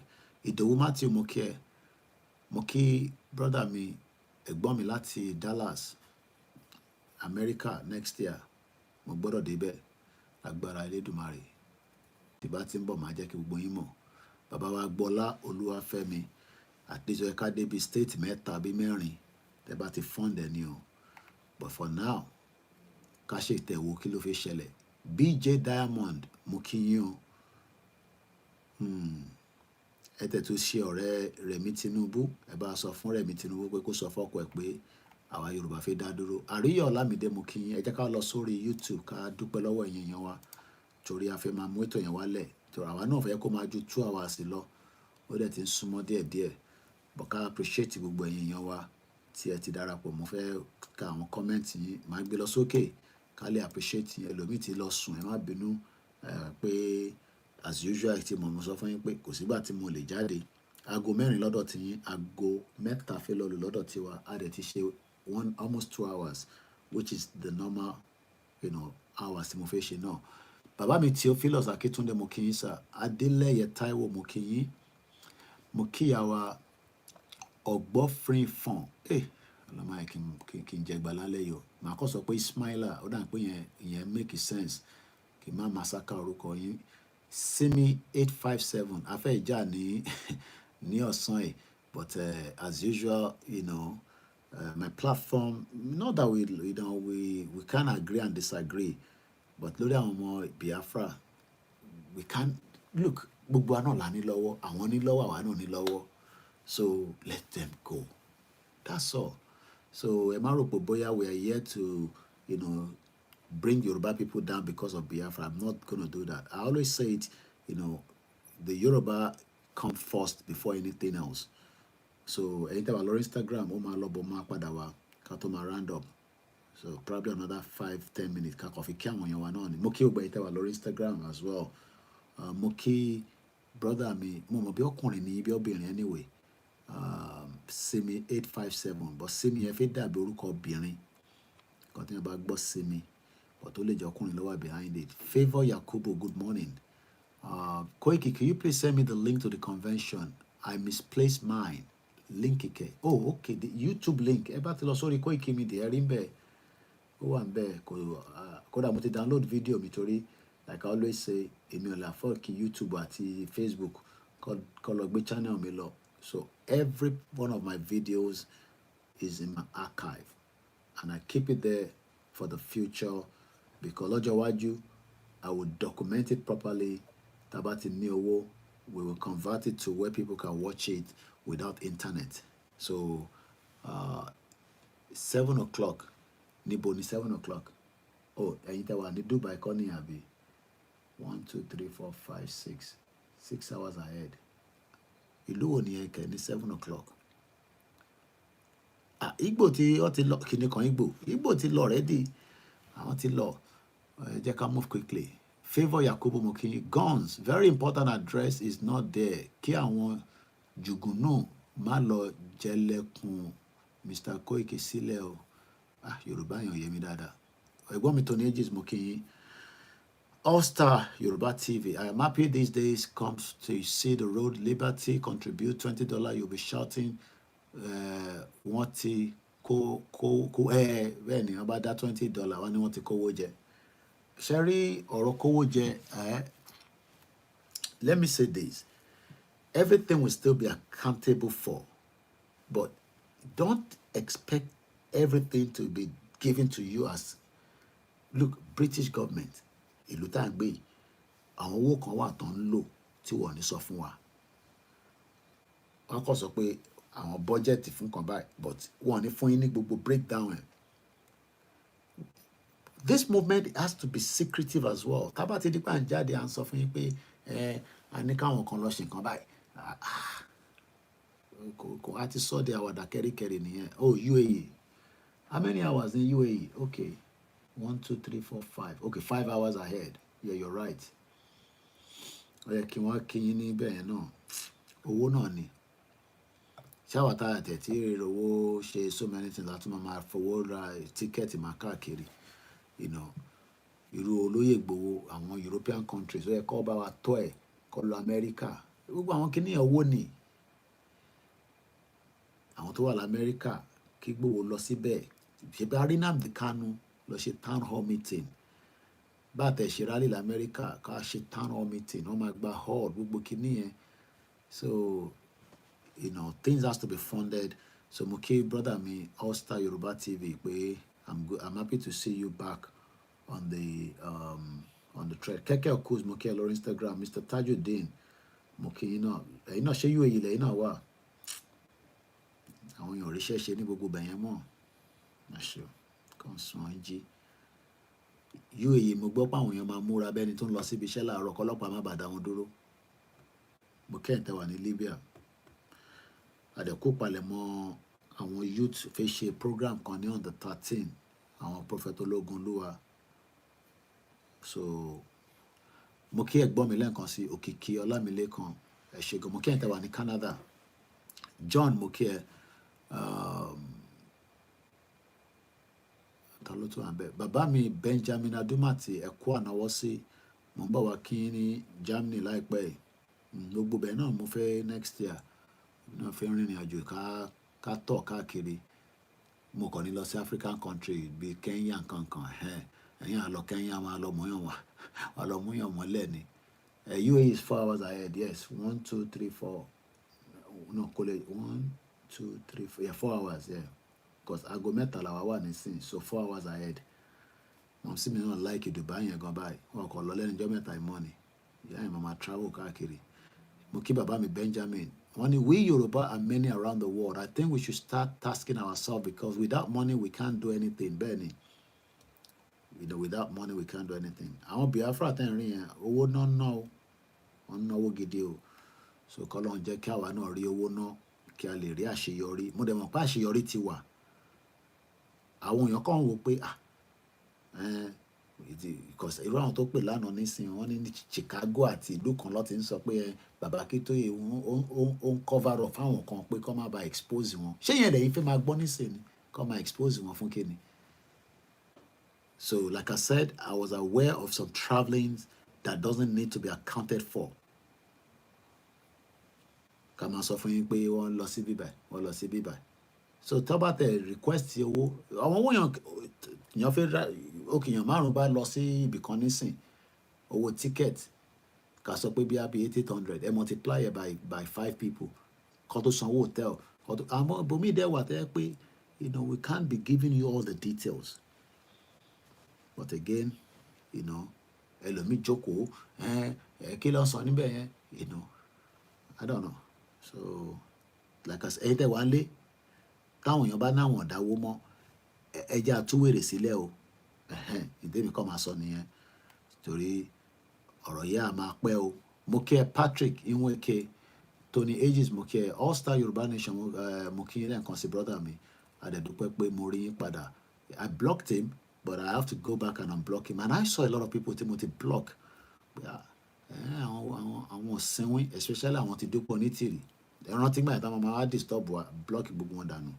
So tó bá dẹ̀ yá máa unblock gbogbo wọn tá bá ti débi tán lọ. George Bush, kò ń ṣe George Bush, former president o. Tosin Wòlíì, mo kí yín. Donge Stampy, one Mr. Koiki, let Yoruba Nation call for donation. The issue I have seen with previous donation is accountability. Again, like I said, you know, there wasn't any problem with accountability. And I'm being honest now, you know, because like I said, tó bá mú èèyàn mẹ́wàá nínú movement yìí, tó bá mú mi mọ́ ní nǹkan tó lọ nínú movement yìí, ayé kó kù díẹ̀ ni mo sọ. Kò ṣe pé mi náà fi ń dẹnu. Tó bá mú èèyàn mẹ́wàá, 10 people in this movement, I gotta be at least number 10. Kò sí, àfi tó bá, we even got if they want him to talk with me, see. So when people talk about accountability, I can say that there is accountability. There is accountability. But the problem is when people start having these, you know, doubting mind, and the person that started this was Dupo Nitiri. What that $85,000 kan níbo ni gbowó kówó yẹn sí, owó yẹn dà, this and that. Yàwá Elizabeth Adesanya, wọn náà máa ṣe birthday ní ṣé ọ̀la ìyá àbí okay, ṣé wà lámẹ́rin ní ẹ̀yìn tí crossover sí time wa ní ọ̀dọ̀ yín lọ́hùn. So ẹ bá wa kí Yàwá Elizabeth Adesanya, happy birthday grandma, ẹ ṣọ̀pọ̀lọpọ̀ ọdún. Gbogbo ẹ̀yin tí a fẹ́ wọ December, ní bá December lọ o, ní bá December lọ. Bẹ́ẹ̀ yẹ kí n dúró lórí accountability yẹn. Orun tí kùn mí lọ títí anyway. So ṣe rí nígbà tí Dúpẹ́ dé, ìrìn àjò yẹn ó smooth. Kò sẹ́ni tó máa ń béèrè pé Koiki walkie-talkie ta ní kó ra ṣóra. Owó ta dá síbẹ̀ yẹn kí lẹ fi ṣe. All of a sudden, kí lóhun dé báyìí? Ó bẹ̀rẹ̀ sí ń tú gbogbo owó tó dá níbo ló kó sí. Ẹ béèrè lọ́wọ́ àwọn nísìn pé gbogbo owó táwọn dá, ṣé owó yẹn ṣì wà níbi tó wà, because country tó gbà nísìn kò sẹ́ni kankan tó rí country yẹn tó ń ṣiṣẹ́. Grandma tó rán mi létí nísìn, Yàwá Comfort Ológunjà, wọ́n ní Koiki ò tún rántí. Ìjìnlẹ̀ bẹ̀rẹ̀ sí ń sọ̀rọ̀ sí Gbowó. Gbowó lè ní Gbowó, ó gba owó àwọn ọmọ Yorùbá. Olórí number 2, olórí number 1, ẹ rántí gbogbo àwọn ọ̀rọ̀ yẹn. So that brought a bit of distrust in the movement, and people started asking questions. Ṣé tòótọ́ ni wọ́n dáwó tí wọ́n lò? And that is where people started having these, you know, fishy mind. Àbí Koiki náà ti kówó jẹ ni? Àbí Igboho kówó jẹ ni? But people forgot that Igboho was spending his money. Èmi really ní kò ṣe pé wọ́n sọ fún mi. I was living with Igboho for 6 months. 2 weeks ni mo sọ pé mo fẹ́ lọ sí Nàìjíríà. Bẹ̀tẹ̀ mi mọ̀ pé mo ṣe 2 weeks anyway. I ended up spending 6 months. Nínú bẹ̀ náà làwọn èèyàn ń béèrè pé báwo ni Koiki ṣe lè máa gbé Nàìjíríà? Báwo ló ṣe ń sanwó lé ní London? Wọ́n ti gbàgbé pé somebody has to fund it. Ẹ fẹ́ kí n ṣiṣẹ́ yìí, ẹ dẹ̀ fi fund it. It's 2 ways around it. Báwo ló ṣe sanwó lé ẹ̀? Ṣé ìwọ journalist tó wà lójú ogun, ìyàn kọ́kọ́ ló máa sanwó lé ẹ̀? Ẹ̀yin ò rí journalist àwọn BBC, Al Jazeera níbi tó ti ń ja ogun ní Palestinian, ṣé ìyàn kan bí wọ́n pé ta ló sanwó lé wọn? Ṣé ìtẹ́mi náà lọ sí Nàìjíríà tí mo lọ ṣe yẹn kò ṣe pé a lọ jà fún kankan ni? But people don't understand all these things. Bẹ́ẹ̀ Africa kẹ̀mí gbọ́dọ̀ lọ sọ́nà Kenya yẹn, kódà mi gbọ́dọ̀ gba Morocco kọjá. So àwa náà lè ṣe mistake yẹn. Àwọn onílẹ̀ òdẹ̀ ní tiwa lọ sọ́nà ọbẹ̀ yẹn. Àwa náà dẹ̀ ń ṣọ́nà láṣẹ Èdùmàrè. So gbogbo ẹ̀yin tí ẹ máa ń wà, and I'm trying to bring assurance to our people tonight.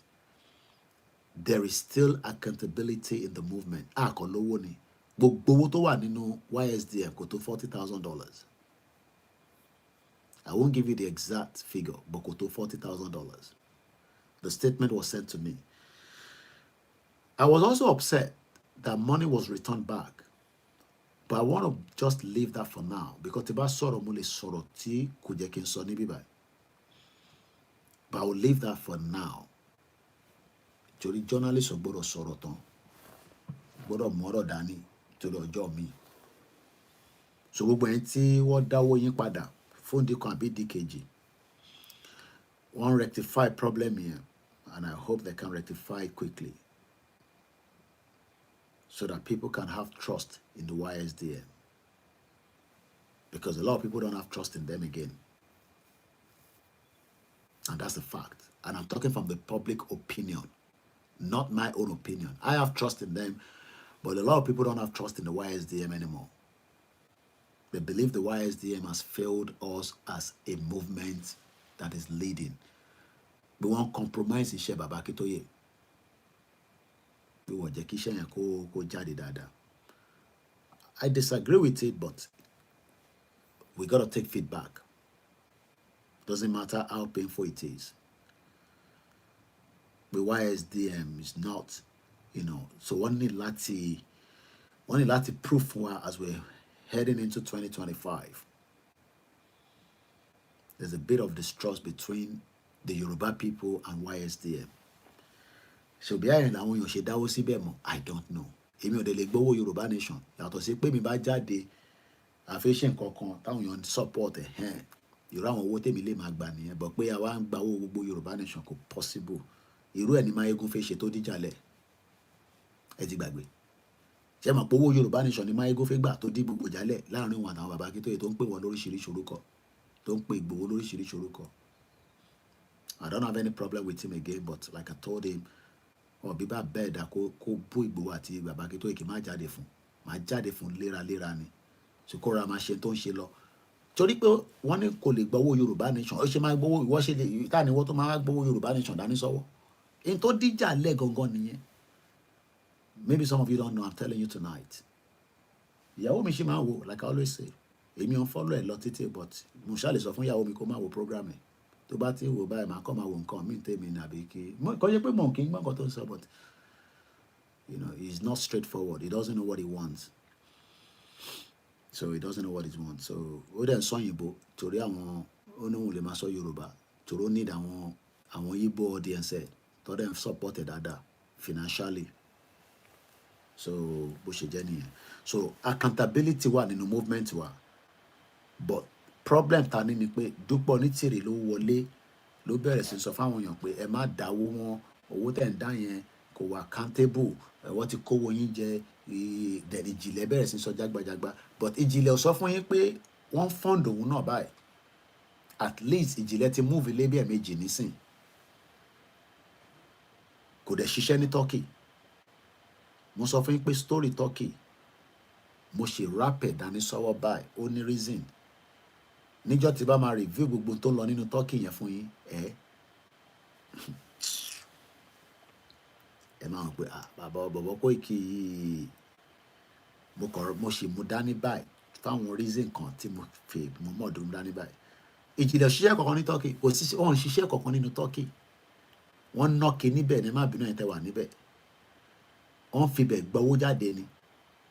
Fraud oríṣiríṣi ló ń lọ nínú Turkey. Bí ọmọ Igbo ṣe ń ṣe ni Yorùbá náà ṣe níbẹ̀. So kò ń ṣọ̀rọ̀ ẹ̀yà kan. Kò síṣẹ́ kankan tó ń ṣe nínú Turkey. It's a good country. The standard is good. But fún àwa tí a fẹ́ lọ ṣọlidé níbẹ̀, ta ní British passport, ta ní indefinite stay, ta ní 10 years visa. No, 2.5 years tó máa ń fún wa yẹn. Torí oríṣiríṣi visa lolúkálukú ń gbà nílùú yìí o, ẹni tó ní British passport. So it's good because the money is very poor. Inflation ti pa wọ́n níbẹ̀.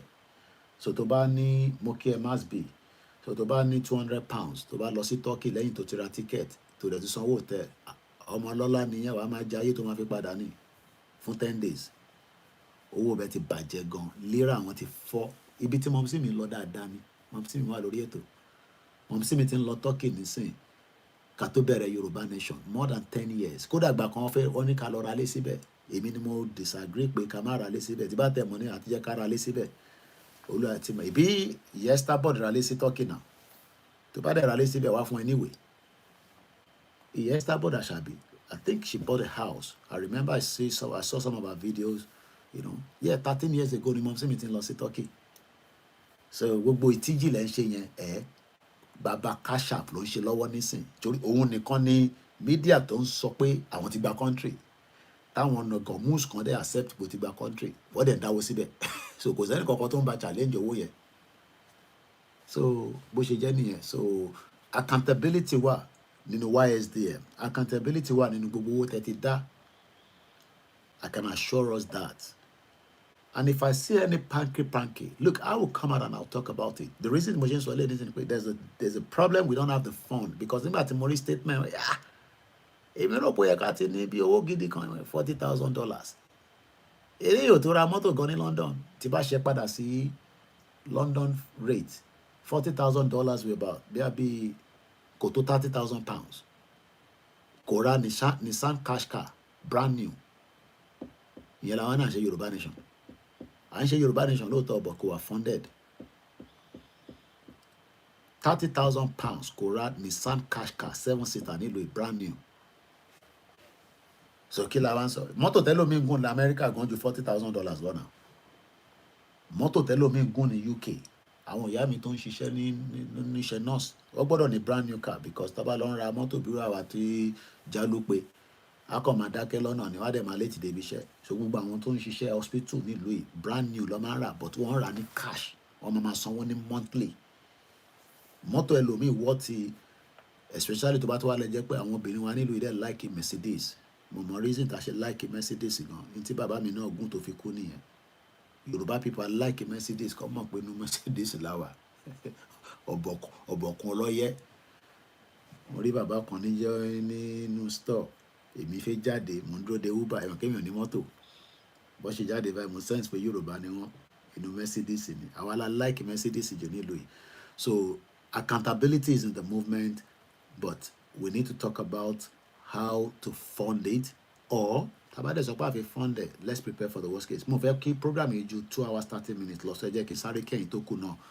So mo kí Mr. Jemila Agbaje Yorùbá tẹ́ fi kọ́ kíní èmi ò lè kà jáde o àmì o ẹ̀pẹ̀rọ káwọn mi máa lọ gé jàre. Florence ìyá mi ní Koiki, you are doing a great job, God bless you, let each group stand up and donate money. Maybe that's another way. Who are the groups? Ìlànà American is saying ever since the group was set up they have meetings every Sunday. They are donating within their groups. More than one channel there percentage kan lọ sínú YSDM. Wọ́n dẹ̀ keep there fúnra wọn. Tàbá pé wọ́n nísìnyí pé ẹ̀gbọ́n mi Usman Mojutu dé o and ọ̀dà Koiki àfún ẹni 500,000. Ṣẹ̀fẹ̀ ṣe rálẹ̀ ni ọ̀dà fún ẹni 1 million. Nígbà kan wọ́n ra mọ́tò nígbà tí mo wà ní 2021. Mọ́tò yẹn ó wà ní bẹ̀ wọ́n ṣì ń lò mo fi ṣe kábúkábú. So, but one thing is that we need to start deciding how to raise the big fund. Like I said, not to buy ammunition, but to protect our people as we are prepared to push out. Because taba push out, lè jẹ́ kó push wa padà sẹ́yìn. So it's either we plan the last stages. Last stage ló kù yìí. So Ìyáwá Rísí, where do we make the payment to? Ìbéèrè kan tí wọ́n béèrè nìyẹn. Like I said, there is still the Ẹwà Ọ̀rànmíyàn, the Naira one that is out there. But tẹ́ bá send message, I send this. I won't send my personal account. But the online one for the YSDM, there is a issue there that they are resolving, and I hope they resolve it quickly. So ìyẹn ló ṣe dá gbogbo wọn yín padà. Because they're resolving a problem within, you know, the YSDM website. So gbogbo ẹni tí wọ́n dáwó padà pa a ṣe lè máa dáwó tẹ́ tún dá padà kí ló ń ṣẹlẹ̀ Koiki. Problem yẹn wọ́n resolve it, and that's all I can say. But ní $40,000 fact lẹ gbọ́ lẹ́nu mi o. kò sí $40,000 right now nínú account wa.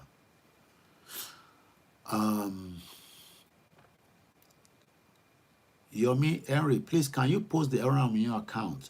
We don't want to post it, not that we can't post it, but we've been advised not to post it. But ever send message, we will give it to you. And nobody should give you their own personal account. Account about the phone to about ní orúkọ yẹn níbẹ̀. The Lọ́nrí Ọláyọmí Kóìkì, OP, Kóìkì kí ló ń ṣẹlẹ̀. Ilé tí o send ìkọ́ ni o. So don't stamp, and we start funding religiously. The problem that we notice is that it is on your account because accountability to repost any. So I can't have explained that. Olanrewaju Stephen, please let's get out to contribute to Ewa Romeo. Like I said, kò sí media tí kò ní number account yẹn lọ́wọ́. Media tẹ́ bá pè, like I said, talk about this sort of funding to get the bulk. Look, APC gonna fund the project it on shit off in campaign. PDP the same thing. So báwo la ṣe máa sá fún pé a fẹ́ sọ̀rọ̀ owó àyà máa já? No, it's got to be funded. Mukimazi Chidebere, àwọn máa pé bí a Biafra issue mo tún sọ lálẹ́. No, tomorrow is for Biafra again. Tonight is for my Yoruba people. You are doing a great job, brother. We Biafrans are standing with you, and our freedom is a must, definitely. Prince Roland, when I want to travel, káàkiri níta àwọn ọmọ àwọn ti padà sí base àwọn ẹ̀kọ́ra ticket fẹ́mi kájọ máa lọ ni kò dá bẹ́ẹ̀ náà àdúrà wa gbà. A lot of Yoruba people are doing very well outside, and we continue to do great. Mr. Adeshina Mokinye, let me move swiftly because we was 7 minutes out of time now to go. Gold, this Koiki, all we need for this project is right there inside Nigeria. Everything we need is there. Weapon is there. Money is there. But Taba, there is something we can't achieve all those things. How do you get the weapon from Nigeria if you can't even start anything? So, you got to remember that. Men's box game. Thank you so much, OLAYOMI KOIKI.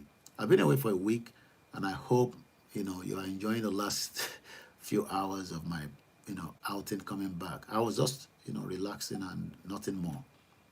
Just resting and relaxing. And Mudupe from going to check me. Chioma Emma, God bless you and your generation. God bless you as well.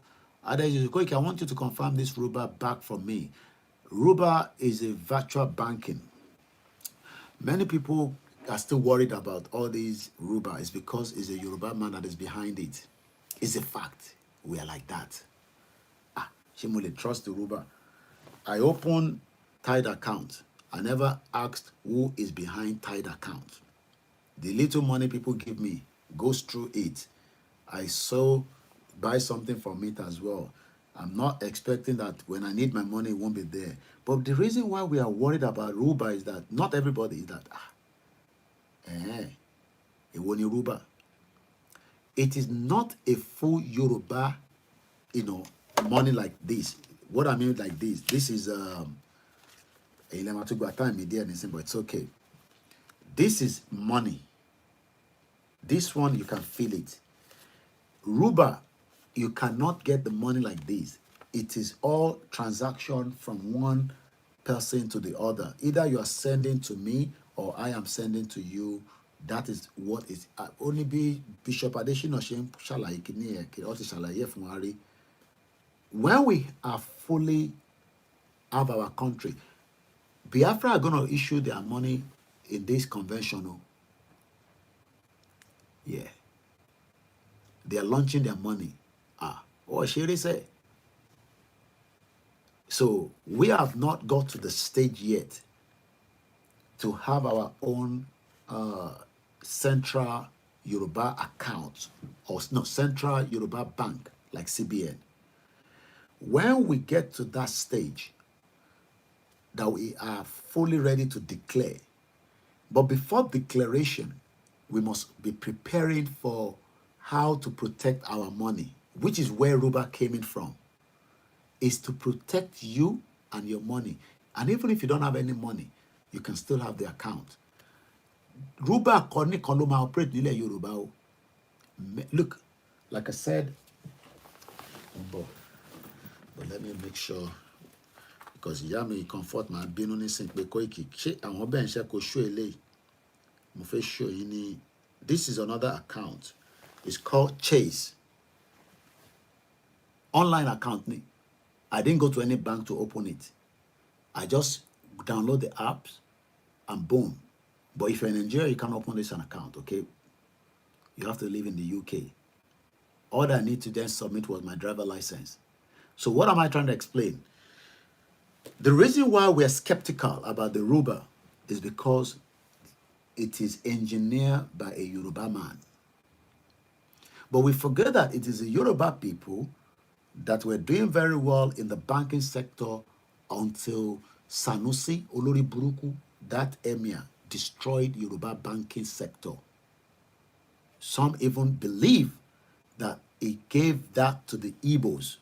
The reason why you're seeing Tolele Melu right now, moving around with Tinubu, go and read the history of how he became the owner of UBA.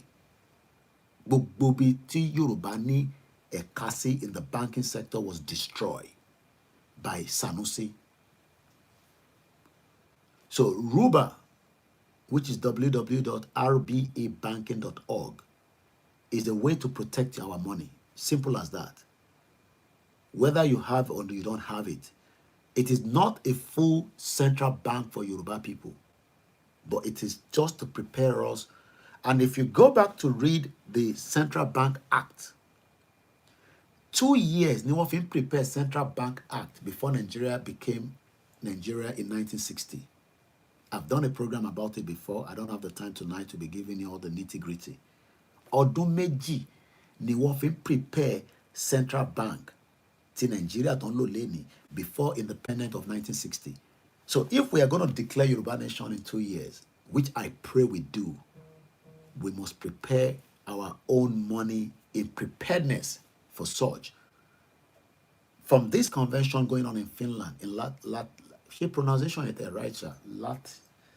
Latvia, where this event is going on with the United States of Biafra, they are launching their money, and I believe they are launching their CBN or Central Bank of Biafra. So it is important that we, our Yoruba, understand. If you need to open the Ruba, like I said, just go on their website. I'll see if I can quickly share the Etitujeki program in total for 2 hours, 30 minutes, loba anything. So RBE Banking, that's it there. rbebanking.org. Kodense Lane Economy, Motuni Tide. All these accounts are online accounts. Again, this is Tide. Chase. These are 2 online accounts. And I think I still have one more called Suite, S-U-I-T. They are different from the normal, the conventional bank like Virgin, Barclays, Halifax. Those ones are the high street bank, but many people in the UK are using this one. Even the Tide is good because it gets your business, everything, well organized. So what Bishop Adesina was able to do, because he works in the financial sector, military, Yoruba nation with the military formation. Leaders were another accounting, how to help Yoruba people prepared for the situation that we are all witnessing today.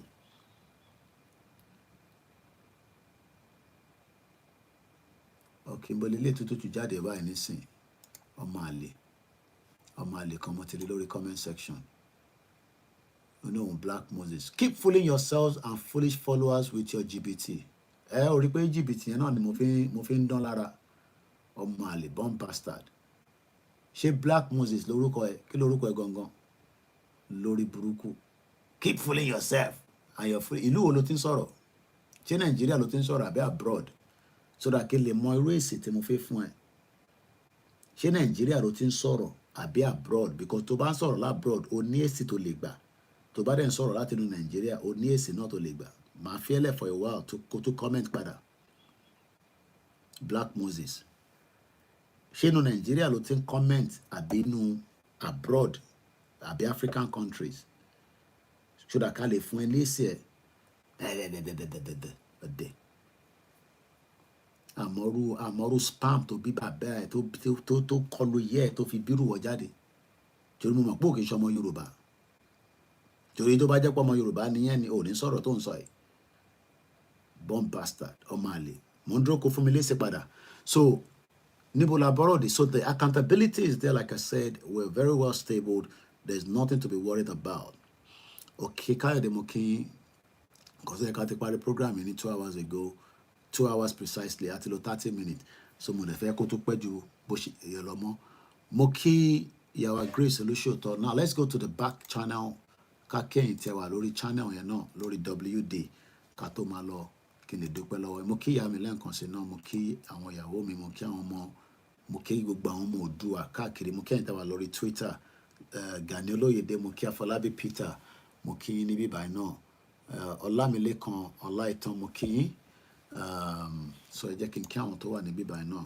so that we can start winding down mo ń padà bọ̀ wá bẹ́ẹ̀ mo ì tí block ẹ̀ mo má ṣe padà block ẹ̀ o má rò pé mo ní block ẹ̀ o mo kàn fẹ́ kó response mi ni o kìíní Moses tó wà ń bẹ̀ yẹn so mo ṣe máa block ẹ̀ Clement mo kí ẹ oní kò ní dá fún ọ̀dẹ̀ yìí tí mo béèrè kan nìyẹn ìlú wo ló ti ń operate ìlú wo ló ti ń operate ni kò sọ fún mi ṣé Nàìjíríà ló wà àbí ìta ọ̀dẹ̀ ni mí mo ti gbà pọ̀dẹ̀ ni mí but ìlú èmi ọ̀kẹ́ mi ò tí bú ọ nísìnyí but ìlú wo ló ti ń operate so now kó dẹ̀ fún wa ní real picture ẹ fún wa ní Facebook page ẹ ká lọ check it out lórí Facebook ká wo bí olóòórùn nìyẹn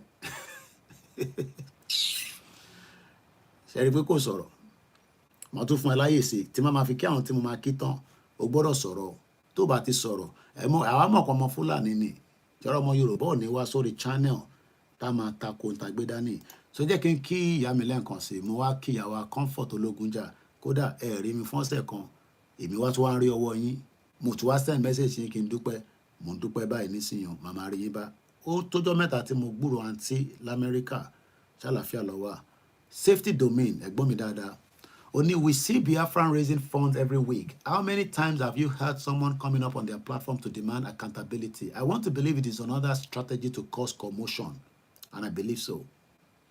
Reason tá a ṣe raise owó tó tún di pé wọ́n dáwó padà gbogbo yẹn ṣe wá yé mi nísìnyí pé commotion ni lóòótọ́ but ẹ má kí n fi gbogbo ẹnu sọ̀rọ̀ tán lálẹ́ but ẹni tó bá gbọ́n á máa process ẹ̀ pé alágbárí ni bọ̀bọ́ ẹ̀ tó sọ̀rọ̀ tán yìí wọ́n dáwó padà àwọn raise owó wọ́n dáwó padà ṣó make sense ṣe èmi ajáde nísìnyí máa ní káwọn èèyàn dáwó wọ́n dẹ̀ ń dáwó padà ṣe rí pé ọ̀rọ̀ yẹn ìgẹ́ta sí bíi ó ní bó ṣe jẹ́ bí àṣà Orlando Ọ̀wọ̀ mo kí ẹ lẹ́ẹ̀kan sí mind box game mo kí safety domain ẹ̀gbọ́n mi dáadáa ẹ̀kọ́ àdúró ti àbúrò yín àbúrò ni mo jẹ́ sí gbogbo yín mo kí ẹ Azeez Gbadéṣeré mo kí gbogbo ẹ̀yin èèyàn wa ẹni tí bàbá dárúkọ ẹ má fi ṣèbínú rárá bàbá mi Kúnlé Ṣítà mo kí yín o bàbá mi tún Tajudeen Agúnbíadé gbogbo ẹ̀yin tẹ́ bá tún pé Koiki dẹ̀ wá jáde àti mísẹ̀ èmi náà mísì yín but lẹ́ǹkankan ó bẹ́tà kíyàn relax kíyàn rest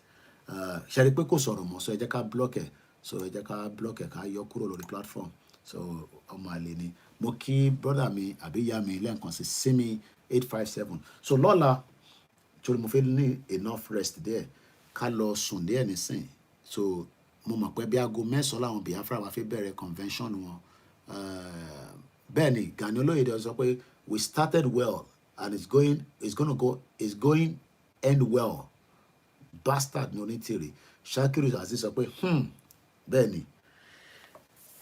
èmi jáde kẹ́ ẹ bá mi dáwó síbì kan wọ́n ń dáwó padà ṣe é pọ̀rọ̀ yẹn ìgẹ́ta síbi bọ̀ mo múlẹ̀ bẹ́ẹ̀ ẹ kí ó kọ̀ yẹ́yìn pé àwa à ń bẹ Ọlọ́run pé gbogbo ìdí Fúlàní tó mú àwọn kan kó má mú gbogbo wa torí tó bá ti mú gbogbo wa kò dá rárá o wọ́n ń ṣe oògùn burúkú o ẹ̀yin bàbá mi tẹ́ ń ṣe àdúrà mo bẹ̀ yín ni wọ́n ń ṣe oògùn gidi o ẹ̀yin ìyá mi máa gbàdúrà o ọ̀rọ̀ Yorùbá nation yìí wọ́n ń dáwó padà kò make sense oògùn Fúlàní ò ní mú wa o ta ló tún pè kẹ́ ẹ má pè ẹ bá ti pè àti ní kẹ́ pè síbẹ̀ mo fẹ́ máa lọ ní síbi kan mo ní láti lọ sùn díẹ̀ bí n tẹ kí n tẹ lọ faranu ìyàwó mi lókè torí ilẹ̀ bá mọ́ nísìn a tún máa lọ lórí àwọn Biafra. So gbogbo ẹ̀yin tí ẹni Koiki fi Biafra sílẹ̀, ẹ wùn mí kí n fi wọ́n sílẹ̀, ẹ jẹ́ kó gba kọ́ńtì wọn tán délẹ̀, ká wá fi wọ́n sílẹ̀ kó máa bá tiwọn lọ, àbí kó wá pè mí àti nínú Nàìjíríà wọ́n máa káàfù out ni. Tó bá máa gbàbẹ̀ kọjá wàá ní ìwé ìrìnnà, bí wọ́n máa ní ká ní passport níta máa stamp ní bí I don't know how they gonna do it. Ìbí báyìí nísìn fáwọn tá ní British passport tí bá dé airport nísìn kí n ní lọ Finland, nítorí máa bí mi lẹ́yìn ìwọ tó mọ bí airport ṣe rí yẹn ṣàlàyé fún ẹ. Kò ṣe gbogbo ara ní British passport, àwa kan ìtì ní, à ń bẹ Ọlọ́run pé káwa náà ní ni, ẹ̀yin tẹ́tí ní Ọlọ́run á jẹ́ kẹ́ ẹ jẹ́ pẹ́. Tí bá dé airport nísìn mo á ra ticket, mo á fa báàgì mi, mo wá dé iwájú counter. Hello, good morning. Where are you going? I'm going Finland. Passport mi ló ń wò yẹn, Nigerian passport yẹn, ó ń wò báyìí.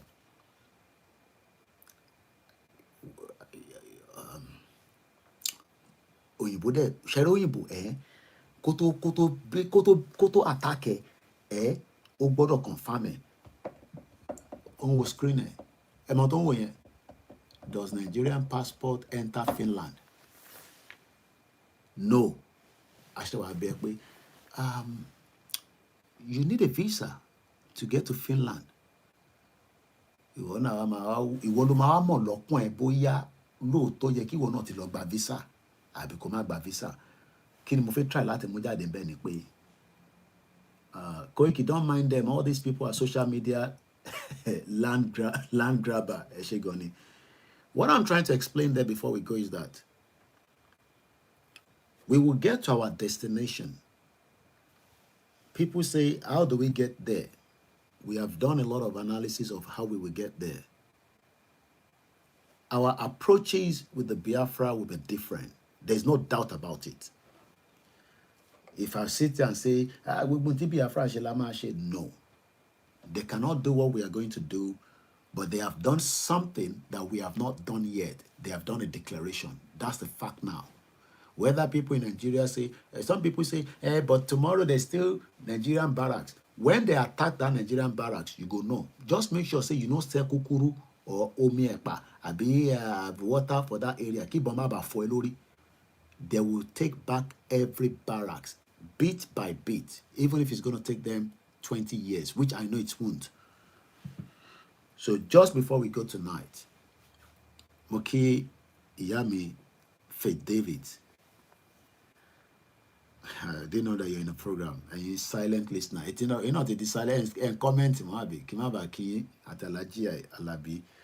What we are going to do is that we are going to also achieve what the Biafra has achieved. Moki Yawa Busayo Intention Wale Money Lati Lonison, because if otherwise I need the Lori Jokoi. We will achieve the same thing that they've achieved. How are we going to achieve it? What process? What route are we going to take? Like I said, Igbowo will not stop us from going out to do any peaceful rally if we are ready to do it. If the rally turns to where they are attacking us, Igbowo will stand and say no, Omonigba. But Andrew Kigbo Koko de Nigeria, Kavalo Shirali, I don't think we are ready yet. Babaki Toye has not stopped anybody from doing rally. What I think we should be asking Prophet Ologunlua, that is the youth leader, is when are they going to push for a rally back on the ground? But before we push for that rally, do we know that we are not going back in? That should stick at the back of our mind. We are going out for the rally, we're not coming back in until our demands are met. And that is where we need to prepare for the nitty-gritty. More nafira bon, more nafira weapon, but we need to have what it takes to protect the people, whether there are 10 of them, 500, 1,000, because like I said at the beginning of the broadcast, Tinubu has assured Sultan of Sokoto that they will attack us if we come out. Take that from me. as another intelligence that came to me. They will attack us, but we will do what we need to do, but we must prepare for it. So I'll be back again in the morning. I don't know what time the whole event will start in Finland. I hope I won't oversleep. So the Biafra will be waiting for my broadcast again in the morning. 25,000 people watched it. We didn't make any money out of it, but at least my name will be remembered as one media that stood for the Biafra when they made their declaration. Whether they will give me a free entry to Biafra land, I'll wait till when things get clear. I am still in my 40, maximum 10 years from now, and I have a home in the Biafra and my studio to operate from there. Let's do what we need to do to save our people now. I miss you all, just as you miss me as well. We're back again, but the most important thing is let us remain steadfast and pray for the Yoruba people. We need a lot of prayers. Odaro.